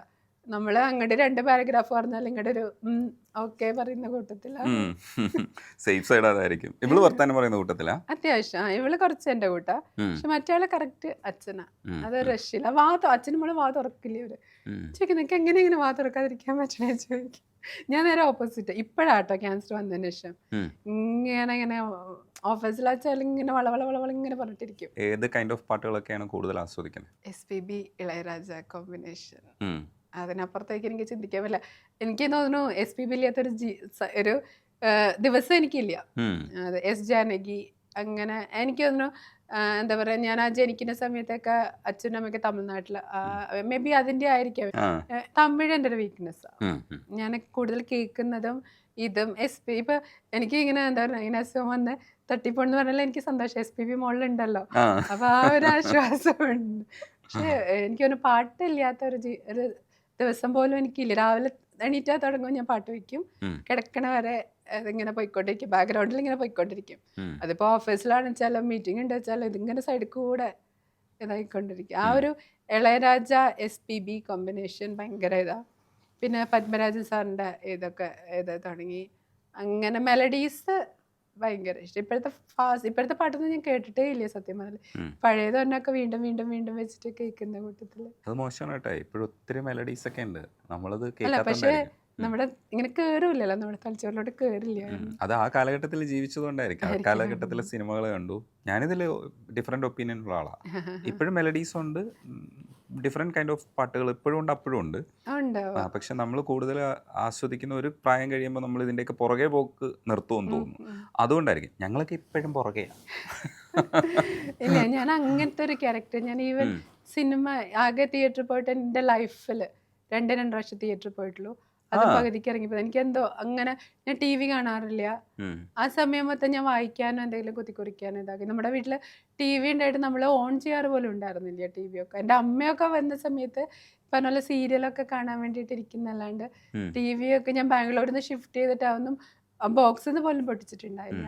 ഞാൻ സിനിമ കാണാറില്ല. അങ്ങനെ കുറച്ച് എനിക്കെന്തോ അങ്ങനത്തെ കാര്യത്തിനോടൊന്നും ഒട്ടും എനിക്കിങ്ങനെ കുറേ ആൾക്കാരിലെ മോളിലൊന്നും പോകുന്നത് ഇഷ്ടമല്ല. ഇങ്ങനെ ക്രൗഡഡ് ആയിട്ടുള്ള എനിക്കിങ്ങനെ ഒറ്റയ്ക്ക് ഇരുന്നതിലൊക്കെ കുത്തിക്കുറിക്കുക, കുറച്ച് പാട്ട് കേൾക്കുക, അങ്ങനത്തെയൊക്കെ ഒരു പ്രത്യേകതരം ജീവിയാണ്. പക്ഷെ ഇപ്പോൾ കുറച്ചുകൂടെ ജീവിതത്തെ എക്സ്പ്ലോർ ചെയ്യണമെന്ന് തോന്നുകയും ഓരോ സെക്കൻഡ്സും നമ്മൾ അളന്ന് തന്നെ ഉപയോഗിക്കുകയൊക്കെ ചെയ്യുന്നുണ്ട്. അപ്പോൾ അതിൻ്റെ ഭാഗമായിട്ട് നമ്മൾ എന്തൊക്കെ മാറ്റങ്ങളാണ് വരുത്തിയിട്ടുള്ളത്? ഇപ്പം നമ്മൾ കുറച്ചൊരു ആവേശം കൂടുതൽ കാണിക്കും, ഇതൊക്കെ എക്സ്പ്ലോർ ചെയ്യണം. അപ്പോൾ എക്സ്പ്ലോർ ചെയ്യാതെ നമുക്ക് പോകാൻ പറ്റില്ല എന്ന് പറയുന്ന ചിന്തയൊക്കെ വരും. അത് സ്വാഭാവികമാണ്. അപ്പം വ്യഗ്രത ഉണ്ടാവും, ചില കാര്യത്തിലൊക്കെ ദേഷ്യമൊക്കെ വരാനാണ് സാധ്യത. പക്ഷേ ഇപ്പോഴും ചിരിച്ചുകൊണ്ടാണ് സംസാരിക്കുന്നത്. എന്തൊക്കെ കാര്യങ്ങളാണ് എക്സ്പ്ലോർ ചെയ്യാൻ വേണ്ടിയിട്ട്, അല്ലെങ്കിൽ എന്തൊക്കെ മാറ്റങ്ങളാണ് ശരിക്കും വന്നിട്ടുള്ളത്? ഒന്നുമില്ല, ഞാൻ വടക്കേ മലബാർ ഇതുകൊണ്ട് ഈ ബേസിക്കലി ഒരു ഫുഡിയാ. എറണാകുളത്തുള്ള അല്ലാണ്ട് ഹോട്ടലും കയറി ഇറങ്ങി ടേസ്റ്റ് ചെയ്യുന്ന കൂട്ടത്തിലാണ്. അങ്ങനെ അത് കുറച്ച് എക്സ്പ്ലോർ ചെയ്യാൻ ഇതാക്കാറുണ്ട്. എവിടെയെങ്കിലും പുതിയ ഇതുണ്ട്, ചിലപ്പോൾ റീലൊക്കെ കാണിച്ചാൽ അപ്പം തന്നെ രാത്രിയെങ്കിൽ രാത്രി അയച്ചു കൊടുക്കും ഫ്രണ്ട്സിന്, നമുക്ക് പോവാന്നും പറഞ്ഞോണ്ട് അങ്ങനെ പോയി. നമ്മൾ ഇന്റർവ്യൂ കഴിയുമ്പോൾ ഇവിടെ കഴിക്കാൻ പോകണം. നമ്മൾ കാലിക്കറ്റ് നോട്ട്ബുക്കിൽ സ്ഥലം നോക്കി വെച്ചു. അതെ, ഫുഡ് ആയതുകൊണ്ട് അല്ല, നിങ്ങൾ കഴിച്ചിട്ടില്ല എന്നുള്ളത് എനിക്കറിയാം. ഞാൻ കഴിച്ചിട്ടാ വന്നത്. നമ്മൾ ബ്രേക്ക്ഫാസ്റ്റ് ഇത്തിരി ലേറ്റ് ആയിട്ടാണ് കഴിച്ചിറങ്ങുന്നത്. അപ്പം ഈ പറഞ്ഞ കുറച്ച് എനിക്ക് തോന്നുന്നു കുറച്ചുകൂടി സോഷ്യൽ ഇങ്ങനെ റീലും അതും ഇതൊക്കെ എടുത്ത് ഇങ്ങനെ ഇട്ട്, വേറെ ഒന്നുമല്ല. അത് എന്നോട് ചിലർ ചോദിക്കും എന്തിനാ അങ്ങനെ. പക്ഷെ ഞാൻ മറ്റാരും കാണാത്ത വേറൊരു ഇതുണ്ട് അതിൽ. അതായത് എൻ്റെ ഫോണിൽ എനിക്ക് റീലെടുത്ത് വെക്കാം, റീലെടുത്ത് വെക്കാൻ എനിക്ക് ഇഷ്ടം പോലെ ചെയ്യും. അതൊരു പക്ഷേ മിസ്സായി പോവും. നേരെ മറിച്ചൊരു സോഷ്യൽ മീഡിയ പ്ലാറ്റ്ഫോം ആകുമ്പോൾ എൻ്റെ കുട്ടികൾക്ക് അവരുടെ ഗ്രാൻഡ്മയാണ് എന്നും പറഞ്ഞിട്ട് ഇതവിടെ കിടക്കുകയാണ് എത്ര വർഷം കഴിഞ്ഞാലും, അല്ലേ? അപ്പോൾ അവർക്ക് വേണ്ടി ഇപ്പോൾ ചിലപ്പോൾ എൻ്റെ മക്കൾക്ക് ആ ഒരു ഫീല് കിട്ടില്ല. പക്ഷെ നേരെ മറിച്ച് എൻ്റെ ഗ്രാൻഡ് ചിൽഡ്രൻസ് ആകുമ്പോൾ കുറേ നാൾ കഴിഞ്ഞാൽ അതൊന്ന് ആലോചിച്ച് നോക്കുക, അത് ഒരു നല്ലൊരു സുഖമുള്ള കാര്യമാണ്. അപ്പം ഇവർ തിരിച്ചു പോയി നോക്കുമ്പോൾ എൻ്റെ ഗ്രാൻഡ്മ ഇങ്ങനെയൊക്കെ ആയിരുന്നു എന്നല്ലേ. ഇപ്പോൾ എൻ്റെ അമ്മയുടെ അച്ഛനൊരു സ്പോർട്സ് മാനാന്ന് പറയുന്നുണ്ടായിരുന്നു. അപ്പോൾ നമ്മൾ പുള്ളിയുടെ യൂണിഫോം ഒക്കെ ഇട്ട് അതൊക്കെ കളിക്കുന്ന ഫോട്ടോസൊക്കെ അമ്മ കാണിച്ചു തരുമ്പോൾ നമുക്കൊരു പ്രൗഡ് തോന്നും. ഓ, എൻ്റെ ഗ്രാൻഡ്പ ഇങ്ങനെയായിരുന്നല്ലോ. അപ്പോൾ അത് ചിലപ്പോൾ എൻ്റെ മക്കൾക്ക് ഇവർ ചിലപ്പോൾ റീലൊക്കെ എടുത്ത് തരാൻ പറയുമ്പോൾ അമ്മയ്ക്ക് വേറെ പണിയൊന്നുമില്ലേ, മൂത്താളെപ്പോഴും കളിയാക്കാം എൻ്റെ ഗ്യാലറി മൊത്തം അമ്മയുടെ ഇതായിരുന്നു, ഇത്തിരി സ്പേസ് തന്നോടെ എന്നൊക്കെ. എന്താടാ അളിയാ, റീലൊക്കെ ഈ കാലഘട്ടത്തിലുള്ളതല്ലേ? നീ ഓൾഡ് ജെന്ന 2K കിഡ്സ് ആണെന്ന് പറഞ്ഞിട്ട് ഇത് 2K അല്ലല്ലേ, 90 കിഡ്സ് ആയിരിക്കും. അപ്പോൾ പക്ഷെ ഞാൻ വിചാരിക്കുന്നത് അങ്ങനെയല്ല. ഇതൊക്കെ എടുത്ത് വെച്ചിട്ടുണ്ടെങ്കിൽ ഫോണ് പോയാലും എന്തൊക്കെ പോയാലും കുട്ടികളാണ് ഇതായി കഴിയുമ്പോൾ അവർക്ക് ഒന്ന് തിരിഞ്ഞു നോക്കുമ്പോൾ എനിക്ക് എൻ്റെ അപ്പൂപ്പനെ കുറിച്ചും അമ്മമ്മനെ കുറിച്ചൊക്കെ അറിയാനും ഇതാക്കാനും അവരുടെ ജീവിത രീതി അതൊക്കെ അറിയാനൊക്കെ എനിക്ക് ഭയങ്കര ഇഷ്ടമാണ്. ആ ജീനിൽപ്പെട്ട ആരെങ്കിലും ഉണ്ടാവുമല്ലോ തലമുറകളിൽ. അപ്പോൾ ഇവരിങ്ങനെ പുറകോട്ട് നോക്കുമ്പോൾ ഓ, ഇതെൻ്റെ ഗ്രാൻഡ്മ ആയിരുന്നു അല്ലേ എന്ന് വരുന്നൊരവസ്ഥയുണ്ടല്ലോ. അപ്പോൾ എനിക്ക് തോന്നുന്നു അതിനു വേണ്ടി ഞാൻ എൻ്റെ ഓർമ്മകൾ സൂക്ഷിച്ചു വെക്കണമെന്ന് പറയാം. അല്ലാണ്ട് ഇപ്പോൾ പബ്ലിക്കായിട്ട് കാണണം, ഇത്ര ലൈക്ക്, അതിനൊന്നും കുറിച്ചൊന്നും ഞാൻ ബോധമല്ല. ഞാനിത് ഓരോന്നായിട്ട് എടുത്തിങ്ങനെ നമ്മളെന്താ പറയുക, മാല കോർക്കില്ലേ മുത്തില്, അതേപോലെ ഓരോ മുത്ത് പോലെ കുറേ കഴിയുമ്പോൾ ഇവർക്ക് കുട്ടികളുണ്ടായി, ഇത് കഴിയുമ്പോൾ അവർക്ക് ഇടയ്ക്കൊന്ന് കാണാനും ഇതാക്കാനുമായിട്ടൊക്കെ ഒരു മെമ്മറീസ്, ആ ഒരു ഇതിനു വേണ്ടി ഞാൻ സൂക്ഷിച്ചു വെക്കുന്ന ഒരു ഇതായിട്ടാണ് ഞാൻ അതിനെ കാണുന്നത് കേട്ടോ. അതെൻ്റെ വർഷന. നിങ്ങളുടെ ജീവിതത്തിൽ വലിയ മാറ്റമൊന്നും വന്നിട്ടില്ല. ഇപ്പോൾ പ്രണയസങ്കല്പം പറയുമ്പോൾ ഒക്കെ ഞാൻ ശ്രദ്ധിക്കുന്നുണ്ട്, നിങ്ങൾ എവിടെയാണോ നിന്നത് അവിടെയൊക്കെ തന്നെയാണ് ഇപ്പോഴും നിൽക്കുന്നത്. അങ്ങനെ തന്നെ ലളിതമായി ജീവിക്കാനാണ് ആഗ്രഹിക്കുന്നത്. ഇപ്പോൾ ഫുഡിൻ്റെ സ്റ്റൈൽ മാത്രമാണ് മാറി എന്ന് പറയുന്നത്. അല്ല, ഇതൊക്കെ എങ്ങനെ സാധിക്കുന്നു? ഞാൻ പറഞ്ഞില്ല, ഞാൻ അങ്ങനത്തെ ഒരു ക്യാരക്ടറായിരുന്നു. കുറേ ഇങ്ങനെ ആകെ എനിക്കുണ്ടായെന്ന് പറഞ്ഞാൽ കുറച്ച് ഡാൻസിനോടൊരു വല്ലാത്തൊരു ഇതായിരുന്നു. അപ്പോൾ അങ്ങനെയാണ് നമ്മൾ ഇവിടുന്ന് ഡാൻസ് ഇതായിട്ട് പിന്നെ അവിടെ ചെന്നപ്പോൾ കഥക്ക്, നമ്മളിവിടെ കേരളത്തിൽ കഥക്ക് പഠിക്കാൻ എനിക്ക് അവസരം കിട്ടിയില്ല. അപ്പോൾ അവിടെ ചെന്നപ്പോൾ അങ്ങനെ ആ ഒരു ഇതിലാണ് കഥക്ക് പഠിക്കാൻ വേണ്ടിയിട്ട് ഇതാക്കിയത്. അങ്ങനെ ഞാൻ പറയുന്നത് എനിക്ക് ചെറിയ ആഗ്രഹങ്ങളൊക്കെ ഉള്ളൂ. ഇടയ്ക്ക് പോയിട്ടൊരു തലശ്ശേരി ബിരിയാണി കഴിക്കുക. ഇപ്പോൾ കഴിഞ്ഞ ദിവസം ഞാനിങ്ങനെ എന്താ പറയുക, എൻ്റെ ഏച്ചിക്ക് മെസ്സേജ് അയച്ചുള്ളൂ, ഒരു റീല് പോയപ്പോൾ നമ്മുടെ നാട്ടിൽ കിട്ടുന്ന കല്ലുമ്മക്ക നിറച്ചത് പറഞ്ഞിട്ട്, കല്ലുമ്മക്കായിൽ ഇങ്ങനെ അരിപ്പൊടിയൊക്കെ ഇട്ടിട്ട് നിറച്ചിട്ട് 4 മണി പലഹാരം ഉണ്ടാക്കും. അപ്പം ഞാനത് റീല് അയച്ചു കൊടുത്തിട്ട് എൻ്റെ ഏച്ചിയോട് പറഞ്ഞ, ഏച്ചി എനിക്ക് കഴിക്കാൻ തോന്നുന്നു, കുറേ നാളായിട്ടില്ലേ. അപ്പോൾ ചേച്ചി പറഞ്ഞു നീങ്ങ പോരെ, നമുക്കത് ഉണ്ടാക്കിയത് എന്ന് വെച്ചാൽ അവർ ഫ്രഷ് ആയിട്ട് ഇങ്ങനെ പറിച്ചെടുത്തിട്ട് അപ്പം തന്നെ അതൊന്ന് ക്ലീൻ ചെയ്ത് ഒന്ന് പുഴുങ്ങി ഇതൊക്കെ ഇട്ട് ഇതാക്കി. അപ്പം നമ്മളിതൊക്കെ കഴിച്ച് വളർന്നതാണല്ലോ, നമ്മുടെ പാരമ്പര്യത്തിൽ. അങ്ങനെ എനിക്ക് പിന്നെ എനിക്ക് വിഷമം വരുമ്പോൾ എനിക്ക് ഒന്നില്ലേ SPBയുടെ പാട്ട് കേൾക്കണം, അല്ല ബിരിയാണി കഴിക്കണം. ഈ 2 ഓപ്ഷനേ ഉള്ളൂ. അതിനപ്പുറത്തേക്ക് എനിക്ക് അങ്ങനെ വലിയ ആഗ്രഹങ്ങളൊന്നും ഇപ്പോഴും ഇല്ല. അതെ, ഞാനും ആലോചിച്ചു, ഈ മോഹൻലാലിനെ മമ്മൂട്ടിയൊന്നും കാണണമെന്ന് ആഗ്രഹിക്കാതെ രജനീഷിനെ കണ്ടാൽ മതി എന്ന് പറഞ്ഞത് ഭയങ്കര സിമ്പിളായിപ്പോയി. ഇത്രയും സിമ്പിൾ ആക്കണോ? ഇങ്ങനെ ഒരു ചോദ്യം പ്രതീക്ഷിച്ചില്ല. ഇല്ല. ഉം. അല്ല, എനിക്ക് സത്യം പറയല്ല. എനിക്ക് മാഷിന്റെ നമ്മളിങ്ങനെ അതിനൊരു ഇൻസിഡന്റ് ഉണ്ട്. എന്ന് വെച്ചാല് പെയിന് വന്നിട്ട് ഈ എക്സ്ട്രീം ഇതായിട്ട് നിൽക്കുന്ന ഒരു അവസ്ഥയായിരുന്നു. ഇപ്പൊ മാഷിനൊക്കെ ഊഹിക്കാൻ കഴിയുമെന്ന് അറിയില്ല. ഒരു ഭാഗത്തേക്ക് വേണ്ട, ഒരു പനി വന്ന് ഒരു മൈഗ്രെയിൻ വന്നാൽ നമുക്ക് സഹിക്കാൻ പറ്റില്ല അല്ലേ. അപ്പോൾ എൻ്റെ ലെഫ്റ്റ് സൈഡ് മൊത്തം സ്പ്രെഡ് ആയിട്ടിരിക്കുക. ഒരു ഓർഗൻ, ഈ അഡ്രിനൽ ഗ്ലാൻഡും അതും ലങ്സും ബോണിനൊക്കെ വരിക വെച്ചാൽ അതൊരു എന്താ പറയുക, അത്രയ്ക്കും വേസ്റ്റ് പെയിനാണ് അത് വരിക. എവിടേക്കാ പെയിൻ എനിക്ക് തന്നെ അറിയില്ല എൻ്റെ ബോഡിയിൽ. അങ്ങനത്തെ ഒരു കൺഫ്യൂഷൻ ആയിട്ടിരിക്കും. അപ്പോൾ ഞാനൊരു റിലീഫ് എന്ന് വെച്ചിട്ടുണ്ടെങ്കിൽ എൻ്റെ ജോലിയായിരുന്നു എനിക്ക്. എൻ്റെ ഫ്ലാറ്റിൻ്റെ തൊട്ട് ഓപ്പോസിറ്റാണ് എൻ്റെ ഓഫീസും. അതായത് ഞാൻ അത്രയും കംഫർട്ട് ഇതാക്കിയെന്ന് വെച്ചാൽ എനിക്ക് ട്രാവലിംഗ് ഒക്കെ പാടാണ്. അപ്പോൾ ഞാൻ ഞായറാഴ്ച പോലും വർക്ക് ചെയ്യുന്ന ഒരാളായിരുന്നു. കാരണം എൻ്റെ എല്ലാ ടെൻഷനും അല്ലെങ്കിൽ എല്ലാ സങ്കടം പോയിട്ട് എനിക്ക് അതേപോലെ ഒരു ടീമും ഉണ്ടായിരുന്നു എൻ്റെ ഓഫീസിൽ. 1-2 പേരെ ഒഴിച്ച് ബാക്കി കംപ്ലീറ്റ് ടീം. കാരണം അവർക്കറിയാം എന്നെ എന്താ. ആദ്യമൊന്നും അവർക്ക് അറിയില്ലായിരുന്നു. പോവാൻ ഞാനിപ്പോൾ ഒരു 5 വർഷമായി. അത് കഴിഞ്ഞ് ഒരു 2-3 വർഷം കഴിഞ്ഞപ്പോൾ ഇവർക്ക് അറിയാം. എന്ന് വെച്ചാൽ എനിക്ക് തരുന്ന സപ്പോർട്ട്. ഇപ്പം ഞാൻ വെറുതെ ഉച്ചയ്ക്ക് ഇരുന്നിട്ട് ഒരു റീല് കാണാൻ പറയാം, ഇതേടെ നോക്കടാ എന്ന് പറഞ്ഞാൽ ആ സാധനം എൻ്റെ മുന്നിൽ എത്തിയിരിക്കും. അങ്ങനെ അവർ എൻ്റെ എന്താ പറയുക, ഈ അനീതി പ്രാവലൊക്കെ പോലെ കൊണ്ടുനടക്കുന്ന ഒരിത്. അപ്പോൾ എൻ്റെ റിലീഫ് എന്ന് പറഞ്ഞാൽ എനിക്ക് എൻ്റെ ജോലിയായിരുന്നു. അപ്പോൾ ഞാൻ വേറെ ഒന്നും ആലോചിക്കാതിരിക്കാൻ ഞായറാഴ്ച വരെ വർക്ക് ചെയ്യുന്നു, വീട്ടിൽ നിന്ന് കണക്ട് ചെയ്യുന്ന കൂട്ടത്തില്ല. അപ്പോൾ അങ്ങനെ ആഗ്രഹിച്ച് ഇതായിട്ടുള്ള എൻ്റെ ജോലിയും പെട്ടെന്ന് എനിക്ക് നഷ്ടപ്പെട്ട റീസൺ എൻ്റെ അസുഖം. അപ്പോൾ അത് കഴിഞ്ഞ് ഇങ്ങനെ എന്തെങ്കിലും പറയുമ്പോൾ ആൾക്കാരിങ്ങനെ നേരിട്ട് ചോദിക്കും, നിങ്ങളുടെ ലൈഫ് സ്പാൻ എന്നുള്ളൊരു ചോദ്യം അവിടെ ഇത് വരുന്നുണ്ട്. അപ്പോൾ അങ്ങനെയൊക്കെ ഇതായിട്ട് എന്താ പറയുക, വളരെ ഡിപ്രഷൻ്റെ അങ്ങ് ലാസ്റ്റ് എപ്പിസോഡിൽ നിന്നപ്പോൾ ഞാനോർത്ത് എന്തിനാ ഇങ്ങനെ ജീവിച്ചിരിക്കുന്നത് എന്ന് വെച്ചാൽ, ഈ മെഡിസിൻസ് ആണെങ്കിലും ഡാം എക്സ്പെൻസീവ് മെഡിസിൻസ്, ഇത് എല്ലാം കൂടെ ആയിട്ട് നമ്മളിങ്ങനെ മറ്റുള്ളവർക്ക് ബേർഡനായിട്ടൊക്കെ ഇങ്ങനെ ജോലിയുടെ പോയപ്പോൾ എനിക്കൊരു കോൺഫിഡൻസ് പോയി. കാരണം എല്ലാം കൂടെ ഹസ്ബൻഡ് ഒരാൾ നോക്കേണ്ടി വരിക.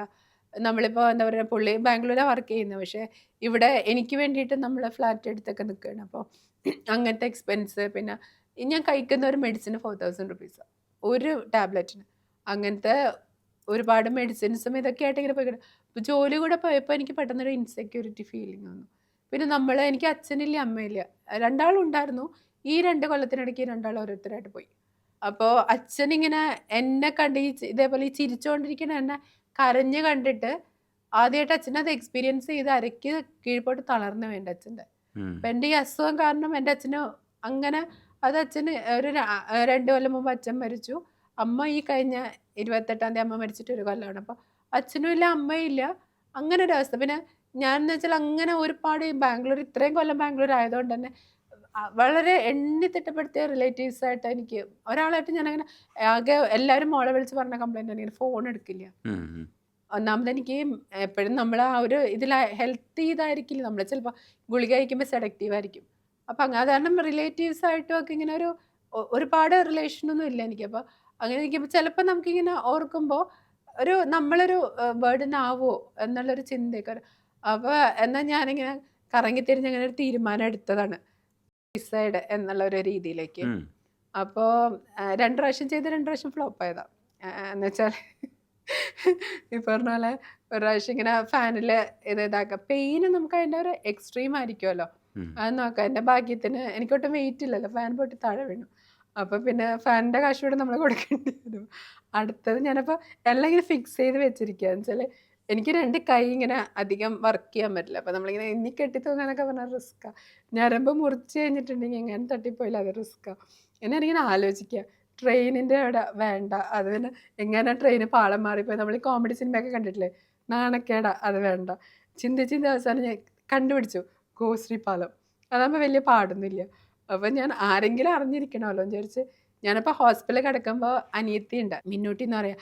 ശരിക്കും ഞങ്ങൾ റിലേറ്റഡ് അല്ല, എൻ്റെ അച്ഛൻ്റെ കൂട്ടുകാരൻ്റെ മോളാണ്, അച്ഛൻ്റെ ചൈൽഡ്ഹുഡ് ഫ്രണ്ടാണ്. പക്ഷേ ഇത്രയും നാളായിട്ട് അവൾ സ്വന്തം എന്താ പറയുക, നമ്മുടെ സിബ്ലിങ്സ് പോലും നിൽക്കാത്ത രീതിയിലാണ് പുള്ളിക്കാരത്ത് നിൽക്കുന്നത്. അപ്പം ഞാൻ എല്ലാ കാര്യത്തിലും ഡേ ടു ഡേ വിളിച്ച് ഇങ്ങനെ, എനിക്ക് തോന്നുന്നു ആ സമയത്ത് ഞാൻ ബാംഗ്ലൂരിലുള്ളപ്പോഴൊക്കെ ഡെയിലി അവളിങ്ങനെ വിളിച്ച് കാര്യങ്ങൾ അന്വേഷിച്ച് എൻ്റെ എല്ലാ കാര്യങ്ങളും അറിയുന്ന, നമ്മൾ പറയില്ല ആരെങ്കിലും ഒരാൾ നമ്മുടെ ഈ എൻ്റെ ലോക്കർ എന്നാണ് ഞാൻ പറയുക, കംപ്ലീറ്റ് സീക്രട്ടും വെച്ചിരിക്കുന്ന ഇതാണ്. അപ്പം ഞാൻ അവളെ വിളിച്ച് പറഞ്ഞു, എടാ ഞാൻ ഗോശ്രീ പാലത്തിൽ നിന്ന്. അപ്പം എനിക്ക് ഈ ചിന്ത വന്നത് എൻ്റെ ലേക്ക് ഷോറിൻ്റെ സൈഡിൽ കൂടെ ഒരു കനാൽ പോകുന്നുണ്ട്. അപ്പം ഞാനിങ്ങനെ എങ്ങനെ ആത്മഹത്യ ഇങ്ങനെ ചിന്തിച്ചിരിക്കും വേണം ഇത്. അപ്പോൾ ഞാൻ ഓർത്തു, എന്നാൽ ശരി വെള്ളത്തിൽ ചാടി വലിയ ബുദ്ധിമുട്ടൊന്നും ഇല്ലല്ലോ. അപ്പം ഞാൻ പറഞ്ഞു, മീന ചേച്ചി എനിക്കിങ്ങനെ പറ്റില്ല, ഞാൻ ആ ഗോശ്രീ പാലത്തിൽ നിന്ന് എടുത്ത് ചാടാൻ പോകുന്നു. അപ്പോൾ പറഞ്ഞു, എൻ്റെ ചേച്ചി മന്ദബുദ്ധിത്തരൊന്നും കാണിക്കരുത്, ചില സമയം അവിടെ വെള്ളം ഇറങ്ങിയിരിക്കുകയായിരിക്കും, ചെളിയുണ്ട്, അതുപോലെ ചേച്ചിയുടെ ഈ വെയിറ്റ് എന്ന് പറഞ്ഞാൽ വെറുതെ മെഡിക്കൽ ഇതായിട്ടുള്ള തടിയാണ്. ചേച്ചി ഒന്ന് ആലോചിച്ച് നോക്കി, ചേച്ചി ചാടിയിട്ട് പൊങ്ങിക്കിടന്നാലത്തെ ഒരു അവസ്ഥ ഒന്ന് അപ്പോൾ അങ്ങനെ പറഞ്ഞപ്പോൾ നമ്മളൊന്ന് വിഷ്വലൈസ് ചെയ്തപ്പോൾ ബോറാ. ഒന്ന് ആലോചിച്ച് നോക്കി, ഞാനിങ്ങനെ ചാടുന്നു, ആൾക്കാർ വന്ന് നോക്കുമ്പോൾ ഞാനിങ്ങനെ വെള്ളത്തിൽ ഒഴുകി നടക്കുന്നു. അപ്പം ഞാൻ അന്ന് ആ തീരുമാനം മാറ്റി. പിന്നെ ഈ ജോലിയൊക്കെ പോയി ഇങ്ങനെ കണ്ടിന്യൂസ് ഇങ്ങനെ നിങ്ങൾക്ക് എന്നോട് ഇങ്ങനെയൊക്കെ പറഞ്ഞിട്ടുണ്ട്, ഉള്ള സമയം നിങ്ങൾക്കൊന്ന് എന്താ പറയുക, എവിടെയെങ്കിലും നിങ്ങളുടെ ലൈഫ് ആസ്വദിച്ചൂടെ, അല്ലെങ്കിൽ ഒരു ടൂറ് പൊക്കൂടെ, ഇങ്ങനെ ഇതൊക്കെ പറഞ്ഞപ്പോഴും ഞാനിപ്പോൾ ഒരു വാക്ക് പറഞ്ഞു വെച്ചാൽ, ഞാൻ ഒന്നിലും ഞാനിത് വെക്കുന്ന കൂട്ടത്തിലല്ല. But you know the truth right എന്ന് ചോദിച്ചു. അതായത് നിങ്ങൾ മരിച്ചു പോകും എന്ന് നിങ്ങൾക്കറിയാം, അതാണ് എൻ്റെ അവസാനം. അപ്പോൾ അത് പിന്നെ എന്തെങ്കിലും പറയാം, എത്ര നാളുണ്ടാവും എന്ന് വെച്ചിട്ട് അങ്ങനെയൊക്കെ ഭയങ്കര ക്രൂരമായ രീതിയിലുള്ള ചോദ്യങ്ങൾ. അപ്പം ഞാൻ ഇതുകൂടെ പോയപ്പോൾ ഞാൻ മെൻ്റലി കൈവിട്ട് പോയി തന്നെ. എന്നാൽ അങ്ങനെ ഇതാക്കി ഇരിക്കുക എന്നൊക്കെ പറഞ്ഞ് തീരുമാനിച്ചു. പിന്നെ വീട്ടിലെല്ലാവരും കിടന്ന് ഉറങ്ങട്ടെ, എന്നിട്ട് വേണമല്ലോ പോകാനായിട്ട് എന്നൊക്കെ പറഞ്ഞിട്ട് ഇതാക്കി സമയം പോകണമല്ലോ, എല്ലാവരും ഉറങ്ങണ സമയം. അങ്ങനെ ചുമ്മാ സ്ക്രോൾ ചെയ്തപ്പോഴാണ് നമ്മുടെ മാഷിൻ്റെ ഇൻ്റർവ്യൂ കണ്ടത്.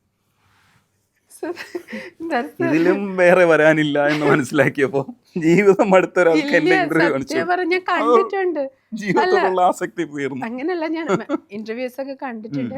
പക്ഷെ ഇതാ പത്മരാജൻ സജിത്ത് സാറായിട്ടുള്ള ഇന്റർവ്യൂ ആയിരുന്നു. അപ്പൊ അതിനകത്ത് അത്ര മനോഹരമായിട്ട് ഇങ്ങനെ സാർ ഇങ്ങനെ പറയണതും മറ്റേ മിന്നാമിനിങ്ങിന്റെ അതൊക്കെ പോർഷൻസ് ഒക്കെ. അപ്പൊ ഞാൻ സത്യം പറഞ്ഞാൽ ഞാൻ മറന്നു, ഞാൻ വെയിറ്റ് ചെയ്യാന്നുള്ള കാര്യം ഞാൻ മറന്നുപോയി. ഞാൻ എന്നിട്ട് ഇത് കണ്ടുല്ലോ, അതിന്റെ അടുത്ത ഭാഗം തപ്പി പിടിച്ച് കണ്ടു. അങ്ങനെ തപ്പി പിടിച്ചിട്ട് 4 മണി 5 മണിയായപ്പോഴേക്കും ചെറിയ ആള് 10ാം ക്ലാസ്സാ.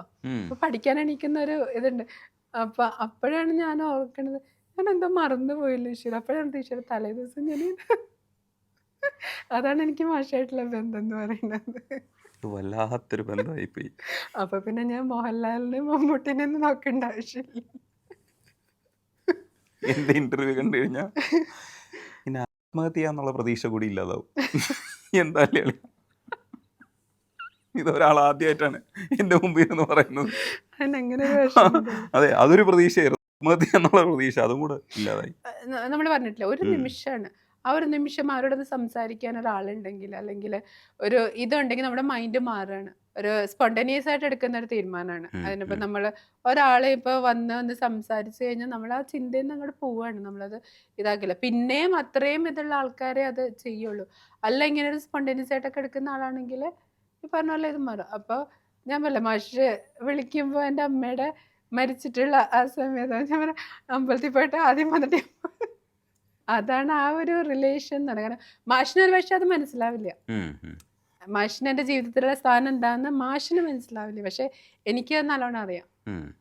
അതിപ്പോൾ എനിക്ക് ഫീൽ ചെയ്തത്, എൻ്റെ എന്തെങ്കിലും ഒരു ഇതിട്ടപ്പോൾ ഒരു കുട്ടി ഇട്ടിട്ടുണ്ട് പിന്നെ, ചേച്ചി ഞാൻ മരിക്കാൻ തീരുമാനിച്ചാണ്, ചേച്ചിയുടെ ആ ഒരു വീഡിയോ കണ്ടതിന് ശേഷം ഒന്നും അല്ല എന്ന് മനസ്സിലാക്കി. അപ്പോൾ അന്ന് എനിക്കത് മനസ്സിലായില്ല, പക്ഷെ ഇപ്പം എനിക്കത് മനസ്സിലാവുന്നുണ്ട്. കാരണം ഒരു നിമിഷത്തെ ഇതാണല്ലോ ഇത്. അപ്പം അങ്ങനെ ഞാൻ മാഷ് കാരണം എന്താ പറയുക, കുറേ ആംബുലൻസ്, കുറേ പോലീസുകാർ, പിന്നെ ഗോശ്രീ പുഴയുടെ മീനുകൾ, എന്നെ കഴിക്കേണ്ട മീനുകൾ, ഇവരൊക്കെ രക്ഷപ്പെട്ടു എന്ന് പറയും മാഷ് ഒരാൾ കാരണം.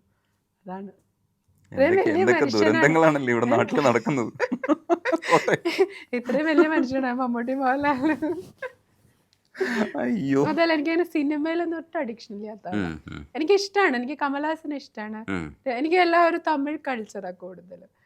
രജനീകാന്തിന് ഇഷ്ടമാണ്. അങ്ങനെ വേറെ അങ്ങനെ സിനിമ ഞാൻ സത്യം പറഞ്ഞാൽ പൃഥ്വിരാജ് എൻ്റെ ഇതിലേക്ക് പോകുമ്പോൾ ഞാൻ പഠിച്ചുകൊണ്ടിരിക്കുകയാണ്. എന്നെ വെച്ച് വല്ല സിനിമ അറിയോ, ഏതെങ്കിലും സിനിമ കണ്ടിട്ടുണ്ടോ എന്ന് ചോദിച്ചാൽ എന്താ പറയും. അങ്ങനെ ഞാൻ പോണ വഴിക്ക് പഠിച്ച തോമസ് ഊട്ടി അങ്ങനെയൊക്കെ പറഞ്ഞ് അവിടെ ചെന്നപ്പോൾ എല്ലാം കൈവിട്ട് പോയത്. വേറെ എനിക്ക് തോന്നുന്നു എൻ്റെ കുട്ടികളത് പോലെ കേട്ടോ, അങ്ങനെ തിയേറ്ററും അങ്ങനെ എൻ്റെ ചെറുതാകെ ഒരു തിയേറ്ററിലേ പോയിട്ടുള്ളൂ. അങ്ങനെയൊക്കെ മോശം കുട്ടികളായിട്ട് വളരെയാണ് പാടില്ല കേട്ടോ. എല്ലാ ആഴ്ചയും തിയേറ്ററിൽ പോകണം. ഇയാള് ഇപ്പൊ കോളേജിലൊക്കെ പിന്നെ ധൈര്യമായിട്ട് പോക്കോ, ക്ലാസ് കിട്ടിയതാലും കുഴപ്പമൊന്നുമില്ല, പിന്നീട് പഠിച്ചെടുത്താൽ മതി. അപ്പോൾ സിനിമ നമ്മൾ വിടില്ല, നമുക്ക് സിനിമ ജീവശ്വാസമാണ്. ഈ പിള്ളേരൊക്കെ എങ്ങനെയാണിത് മാനേജ് ചെയ്തത് വീട്ടിൽ? ഇത് നമ്മളിതൊക്കെ പറയുമ്പോഴും വീട്ടിൽ മറ്റൊരു അവസ്ഥയാണുള്ളത്, സാമ്പത്തികമായിട്ടുള്ള ബുദ്ധിമുട്ടുകൾ ഉണ്ടാവും, അത് ഓവർകം ചെയ്യണം. ഒരാൾ കുറച്ചുകൂടെ നന്നായിട്ട് പണിയെടുക്കണം. കാരണം രണ്ടുപേരും അതെ, പണിയെടുത്തിരുന്ന അതെ. സ്ഥലത്ത് ഒരാൾ മാത്രമായിട്ട് ചുരുങ്ങുന്നതിൻ്റെ ബുദ്ധിമുട്ടുണ്ട്. പക്ഷേ ഹോസ്പിറ്റൽസിൽ കണക്ട് ചെയ്യേണ്ടി വരും. എല്ലാവരും ഒരുമിച്ച് നിന്നാലേ പറ്റുള്ളൂ. പിന്നെ പക്ഷേ സെൻറ്റിമെൻറ്റ്സിനെയൊക്കെ എങ്ങനെ ഓവർകം ചെയ്തു അവർ? ഫസ്റ്റ് ഓഫ് ഓൾ ഈ പിള്ളേർക്ക് ഞാൻ അമ്മയല്ല, ഉം. അവരെന്നെ ഒരുമാതിരി ചേച്ചിനെ പോലെ ഉം. ഉണ്ടായിരുന്നു. കാരണം ട്രോളുന്ന അവര് ചേച്ചി. അവരുടെ കൂട്ടത്തിൽ എനിക്ക് ഞാൻ പറയാം 17 വയസ്സിൽ എൻ്റെ കല്യാണം കഴിഞ്ഞു. എൻ്റെ ഉം. മൂത്താളുണ്ടാകുമ്പോൾ എനിക്ക് 18 വയസ്സ്. അപ്പോൾ ഞങ്ങൾ തമ്മിൽ അത്രയും ഡിഫറൻസേ ഉള്ളൂ. ഉം. അപ്പോൾ ശരിക്കും പറഞ്ഞാൽ ഇവരാണ് എന്നെ ഗുണദോഷിച്ച് നേരെ നടത്തണേന്ന് പറയാം. ഉം. ഉം. എന്നോട് ഇങ്ങനെ ചോദിക്കും അമ്മ ഒരു അമ്മയാണ്, അമ്മ ഞങ്ങളുടെ അമ്മ ഒരു അമ്മയാണോ? അമ്മേ ശരിക്കും എന്നോടൊരു അമ്മ ഞങ്ങളുടെ അമ്മയാണ്, കുറച്ചുകൂടെ പക്വത കാണിക്ക്. എന്തൊരു ഗതികേടാണല്ലേ അളിയാ. അപ്പോൾ ഞാൻ കുറച്ചുകൂടെ ചൈൽഡിഷ് ആണ് ഉം. പറയും. ഉം. ഞാനിങ്ങനെ എൻ്റെ കുട്ടികൾക്ക് ഒരു റെസ്ട്രിക്ഷൻസും കൊടുത്തിട്ടില്ല. ഉം. എന്നുവെച്ചാൽ അത് ചെയ്യൂ ഇത് ചെയ്യൂ അങ്ങനെ ഞാൻ അവരെ ജീവിതം പഠിക്കാൻ വിട്ടിരിക്കുക. കാരണം അവര് നമ്മളിപ്പോൾ ഈ പ്രായത്തിലുള്ള കമ്മാരെ നമ്മളെ പ്രായം കഴിഞ്ഞ് വന്നല്ലോ. അപ്പോൾ നമ്മളോട് ഒരാൾ പറഞ്ഞു കൊടുത്തിട്ട് കാര്യമില്ല. നേരെ മറിച്ച് നമ്മൾ എന്താ പറയുക, നമ്മൾ അനുഭവിച്ച് വന്ന് കഴിയുമ്പോൾ നമുക്ക് ശരിയേതാ തെറ്റേതാന്ന് അറിയുന്ന ഒരവസ്ഥയുണ്ട്. ഉം. ഉം. അതാണ് കറക്റ്റ്. അല്ലാണ്ട് ഇപ്പോൾ ഞാനിപ്പോൾ എൻ്റെ മക്കളോട് പറയാം അങ്ങനെ പോകരുത് ഇങ്ങനെ, അപ്പോൾ അവർക്കൊരു ക്യൂരിയോസിറ്റി ഉണ്ടാവും. വൈ അങ്ങനെ പോയാലും എന്ത് സംഭവിക്കും. നേരെ മറിച്ച് ഞാൻ അവരോട് ഇതുവരെ പഠിക്കാൻ പറഞ്ഞിട്ടില്ല, ഞാൻ ഇത് ചെയ്യാൻ പറഞ്ഞിട്ടില്ല, നിങ്ങൾ അങ്ങനെ ചെയ്യും ഇങ്ങനെ നല്ല ചെയ്യും. അമ്മയാണ് കേട്ടോ. എനിക്കൊരെണ്ണം എന്തരും ഇതേപോലെ. അല്ല, പക്ഷെ എൻ്റെ മക്കളെ ഞാൻ വഴക്ക് പറയേണ്ട അവസ്ഥയും വന്നിട്ടില്ല. ഉം. അവര് കാര്യങ്ങൾ ചെയ്യുന്നത് അത്ര ഇതാ വെച്ചാൽ അവരവരുടെ ജീവിതം കൊണ്ട് ഇതാക്കി അവർക്കിപ്പോൾ അറിയാം ഏത് ശരി ഏത് തെറ്റ് ഉം. എന്നുള്ളത് അറിയാം. പിന്നെ ഇവര് എന്നെ പറഞ്ഞ് നന്നാക്കുന്നല്ലാണ്ട് അവര് പണ്ടേ ഇൻഡിപെൻഡന്റ് ആയിരുന്നു. ഉം. ഉം. നമ്മളിപ്പോൾ കുഞ്ഞിലെ ആണെങ്കിലും കാര്യങ്ങൾ ചെയ്യിപ്പിച്ച് ഇതാക്കി. ഞാൻ ബാംഗ്ലൂർ ഒറ്റയ്ക്കായിരുന്നു കുട്ടികളെ. നമ്മൾ ഡെലിവറി കഴിയുമ്പോൾ കുഞ്ഞുങ്ങൾ ചെറുതായിരിക്കുമല്ലോ, ആ പ്രായത്തിലങ്ങ് 3 മാസമൊക്കെ ഉള്ളപ്പോഴായിരിക്കും കൊണ്ടുപോകണേ. അപ്പോൾ ഈ പറഞ്ഞ പോലെ അവരും വളർന്ന കൂട്ടത്തിൽ ഞാനും വളർന്നു. അപ്പോൾ ഇവർ ചെയ്ത് ഞാനെല്ലാം അങ്ങനെ ചെയ്യാൻ പഠിപ്പിക്കും. ഉം. ഇപ്പോൾ എന്താ പറയുക, പാചകമാണെങ്കിലും ഇതൊക്കെ ആണെങ്കിലും അവർ ആ ഒരു സൈഡിൽ കൂടെ ഇത് ചെയ്തോട്ടെ എന്നുള്ള രീതിയിൽ അങ്ങനെയാണ്. അതുകൊണ്ട് ശരിക്കും പറയും ഞാൻ തന്നെ ഇടയ്ക്ക് പറയും നിങ്ങൾക്ക് ഇത്രയും നല്ലൊരു അമ്മനെ കിട്ടിയില്ല എന്നുവെച്ചാൽ ഒരു കാര്യത്തിന് ഞാൻ അവർ റെസ്ട്രിക്ട് ചെയ്തില്ല. അതുകൊണ്ട് എന്താ എൻ്റെ മക്കളുടെ എനിക്ക് തോന്നുന്നു എന്തുണ്ടെങ്കിലും അവരാദ്യം വന്ന് എന്നോട് പറയും, ഉം. അമ്മ ഇങ്ങനെയാണ് അല്ലെ ഇങ്ങനെയാണ്. ഇപ്പോൾ എന്താ പറയുക, അമ്മ ഒരാൾ കോളേജിൽ തന്നെ എന്നോടൊരു ക്രഷ് ഉണ്ടെന്ന് തോന്നുന്നു, ഉം. അങ്ങനെയൊക്കെ കഥകൾ ഫോട്ടോ ഒക്കെ നോക്കണം അമ്മ. ഞാൻ വേണ്ടാടി ഇത് ശരിയാവുള്ളൂ നമുക്ക് അടുത്ത് നോക്കുക.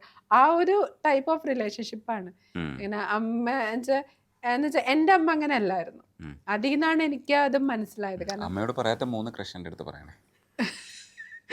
അപ്പോൾ നമുക്കൊരു ഇതുണ്ടാവുമല്ലോ. ഉം. കാരണം ഞാൻ ആഗ്രഹിച്ച ടൈപ്പ് ഓഫ് അമ്മമാര് ആ ഒരു പ്രത്യേക ഒരു ഇതാ. പക്ഷെ ഞാൻ അപ്പോഴേ തീരുമാനിച്ചു എൻ്റെ മക്കളോട് ഞാൻ അങ്ങനെ ആയിരിക്കില്ല. ഉം. ആ ഒരു ഫ്രണ്ട്ലി അപ്രോച്ച്, കളിച്ചും ചിരിച്ചും അവരുടെ കൂടെ തന്നെ വണ്ണമംഗം അവരുടെ ഇതായിട്ട് അങ്ങനെ ഒരു ഇതാണ്. അപ്പോൾ ഇവർ തന്നെ പറയും അമ്മേനെ കണ്ടാൽ നിങ്ങളുടെ അമ്മയാന്ന് പറയത്തുമില്ല. ഉം. അമ്മയാണ്, അമ്മ ആ ഒരു മെച്യൂരിറ്റി കാണിക്കട്ടെ. എന്തെങ്കിലും മീറ്റിംഗ് ഒക്കെ ഉണ്ടാകുമ്പോൾ പോകുമ്പോൾ പറയാം അമ്മയാണ്, അമ്മയോട് വന്ന് വെറുതെ ഒരു ബ്ലണ്ടേഴ്സ് ഒന്നും പറയരുത്.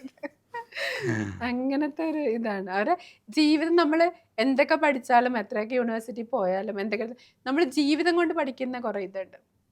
ആ ഒരു പഠിത്തം നമ്മൾ ശരിക്കും പറഞ്ഞാൽ നമ്മൾ ഇതാവുള്ളൂ. അല്ലാണ്ട് നമ്മൾ പറഞ്ഞു കൊടുത്തിട്ടോ ഇതാക്കി ചിലപ്പോൾ മക്കൾക്ക് അത് ഇതാവണമെന്നില്ല. അപ്പം അവരായിട്ട് ശരി തെറ്റുകളിൽ നിന്ന് പഠിച്ച് വരുന്ന ആ ശരികൾക്ക് അതിന് ഭയങ്കര മൂർച്ചയുണ്ടാവും. പിന്നെ അവരത് ചെയ്യില്ല.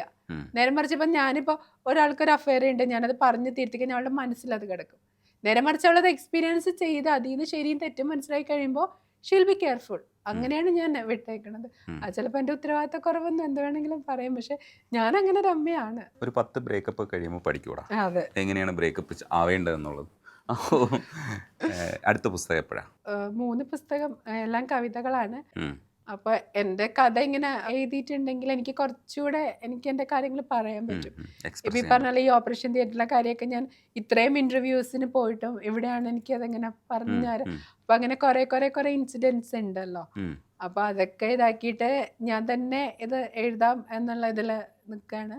അപ്പോൾ പക്ഷെ അതിന് ഈ പറഞ്ഞാലൊക്കെ നമുക്കൊരു ആരോഗ്യം വേണം, ഒരു ഇത് വേണം. അപ്പം എൻ്റെ ഒരു ഫ്രണ്ട് പുള്ളിക്കാരത്തി എഴുതി തരാമെന്നൊക്കെ പറഞ്ഞു.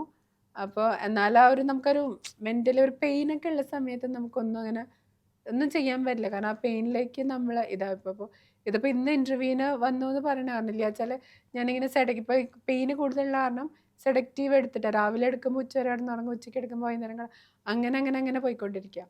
അപ്പോൾ ഒന്ന് ഓക്കെ ആയിട്ട് പതിയെ എന്തെങ്കിലുമൊക്കെ ഒന്ന് കുത്തിക്കുറിച്ച് വയ്ക്കുക. അതേപോലെ പറഞ്ഞ പോലെ ഒരു ഇതായിട്ടുണ്ടെങ്കിൽ നമ്മുടെ ഒരു ലൈഫ് നമ്മൾ കുറേ കാര്യങ്ങൾ പറയാത്തതും നമ്മുടേതായ കുറെ ഇതൊക്കെ ഉണ്ടാവുമല്ലോ, ഉം. എല്ലാം കൂടെ കൂട്ടി എഴുതാലോ എന്ന് വിചാരിച്ചു. ശരിക്കും ഇങ്ങനെ ചില്ലായിട്ട് തന്നെ എപ്പോഴും ഇരിക്കാൻ കഴിയുക.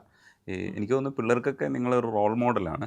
ഇപ്പോൾ എൻ്റെ മുമ്പിലിരുന്ന് സംസാരിക്കുമ്പോൾ എനിക്കും ആ പൊടിക്ക് ഇഷ്ടം കൂടിയിട്ടുണ്ട് കേട്ടോ. അപ്പോൾ അങ്ങനെ ചിരിച്ചുകൊണ്ട് തന്നെ ഇരിക്കുക. നന്ദിയുണ്ട്. അത് വേറെ ഓപ്ഷൻ ഇല്ലാത്തോണ്ടല്ലോ. മാഷ് ആലോചിച്ച് നോക്കൂ, എനിക്ക് വേറെ എന്താ ഓപ്ഷനല്ലേ? ഉം. എനിക്ക് വേറെ ഓപ്ഷനൊന്നും ഇല്ല. അതിപ്പോൾ ബോൾഡ്നെസ് ആന്ന് പറയും, ഒന്നുമല്ല, അതിൻ്റെ നിസ്സഹായാവസ്ഥയാണ് അല്ലേ. എനിക്ക് ബോൾഡ് ആയേ പറ്റൂ, കാരണം നമുക്ക് സ്ട്രോങ് ആവുന്നതിനപ്പുറത്തേക്ക് വേറെ ഓപ്ഷൻ ഇല്ല എന്ന് പറഞ്ഞാൽ നമ്മൾ സ്ട്രോങ് ആയി പോകും. ഉം. ഇപ്പോൾ നമ്മൾ മരിക്കുന്ന വരെ എനിക്ക് ഞാൻ പറയില്ല, ചിരിച്ചാലും ഞാൻ കരഞ്ഞാലും end of the day the result will be same. ഉം. എനിക്ക് തന്നിരിക്കുന്ന സമയം കഴിയുമ്പോൾ ഞാൻ പോകണം. അപ്പോൾ എനിക്കറിയാം ഇങ്ങനെയാണ് എൻ്റെ ലൈഫ് സ്പാൻ, ഏകദേശം നമുക്ക് കാര്യങ്ങളൊക്കെ അറിയാം. അപ്പോൾ ചിരിച്ചിട്ടിരുന്നാലും കരഞ്ഞിട്ടിരുന്നാലും ഞാൻ പോകണം എന്നുള്ളപ്പോൾ പിന്നെ എനിക്ക് ചിരിക്കുകയല്ലെന്ന് തൽക്കാലം നിങ്ങളൊന്നും പോകുമൊന്നുമില്ല. അതൊക്കെ വിട്, അതൊക്കെ നമുക്ക് പിന്നെ സംസാരിക്കാം. പോകുന്നതൊക്കെ നമുക്ക് പിന്നെ സംസാരിക്കാം. ഇപ്പോൾ പ്രസന്റ് കണ്ടീഷൻസിൽ നമ്മൾ തുടരുന്നു. ഓക്കെ, അളിയൻ ഇങ്ങനെ ചില്ലായിട്ട് പോവുക, അതെ. ചില്ലായിട്ട് പോവുക, ചില്ലായിട്ട് പോവുക. Oh sure. വാട്സാപ്പ് വഴി ഇംഗ്ലീഷ് പഠിക്കാൻ ഇംഗ്ലീഷ് കഫേ ഉള്ളപ്പോൾ ഇംഗ്ലീഷ് ഒരു വിഷയമേ അല്ല. English cafe presents you the perfect English. English cafe, we present you the perfect English. WhatsApp now 9633 888 575.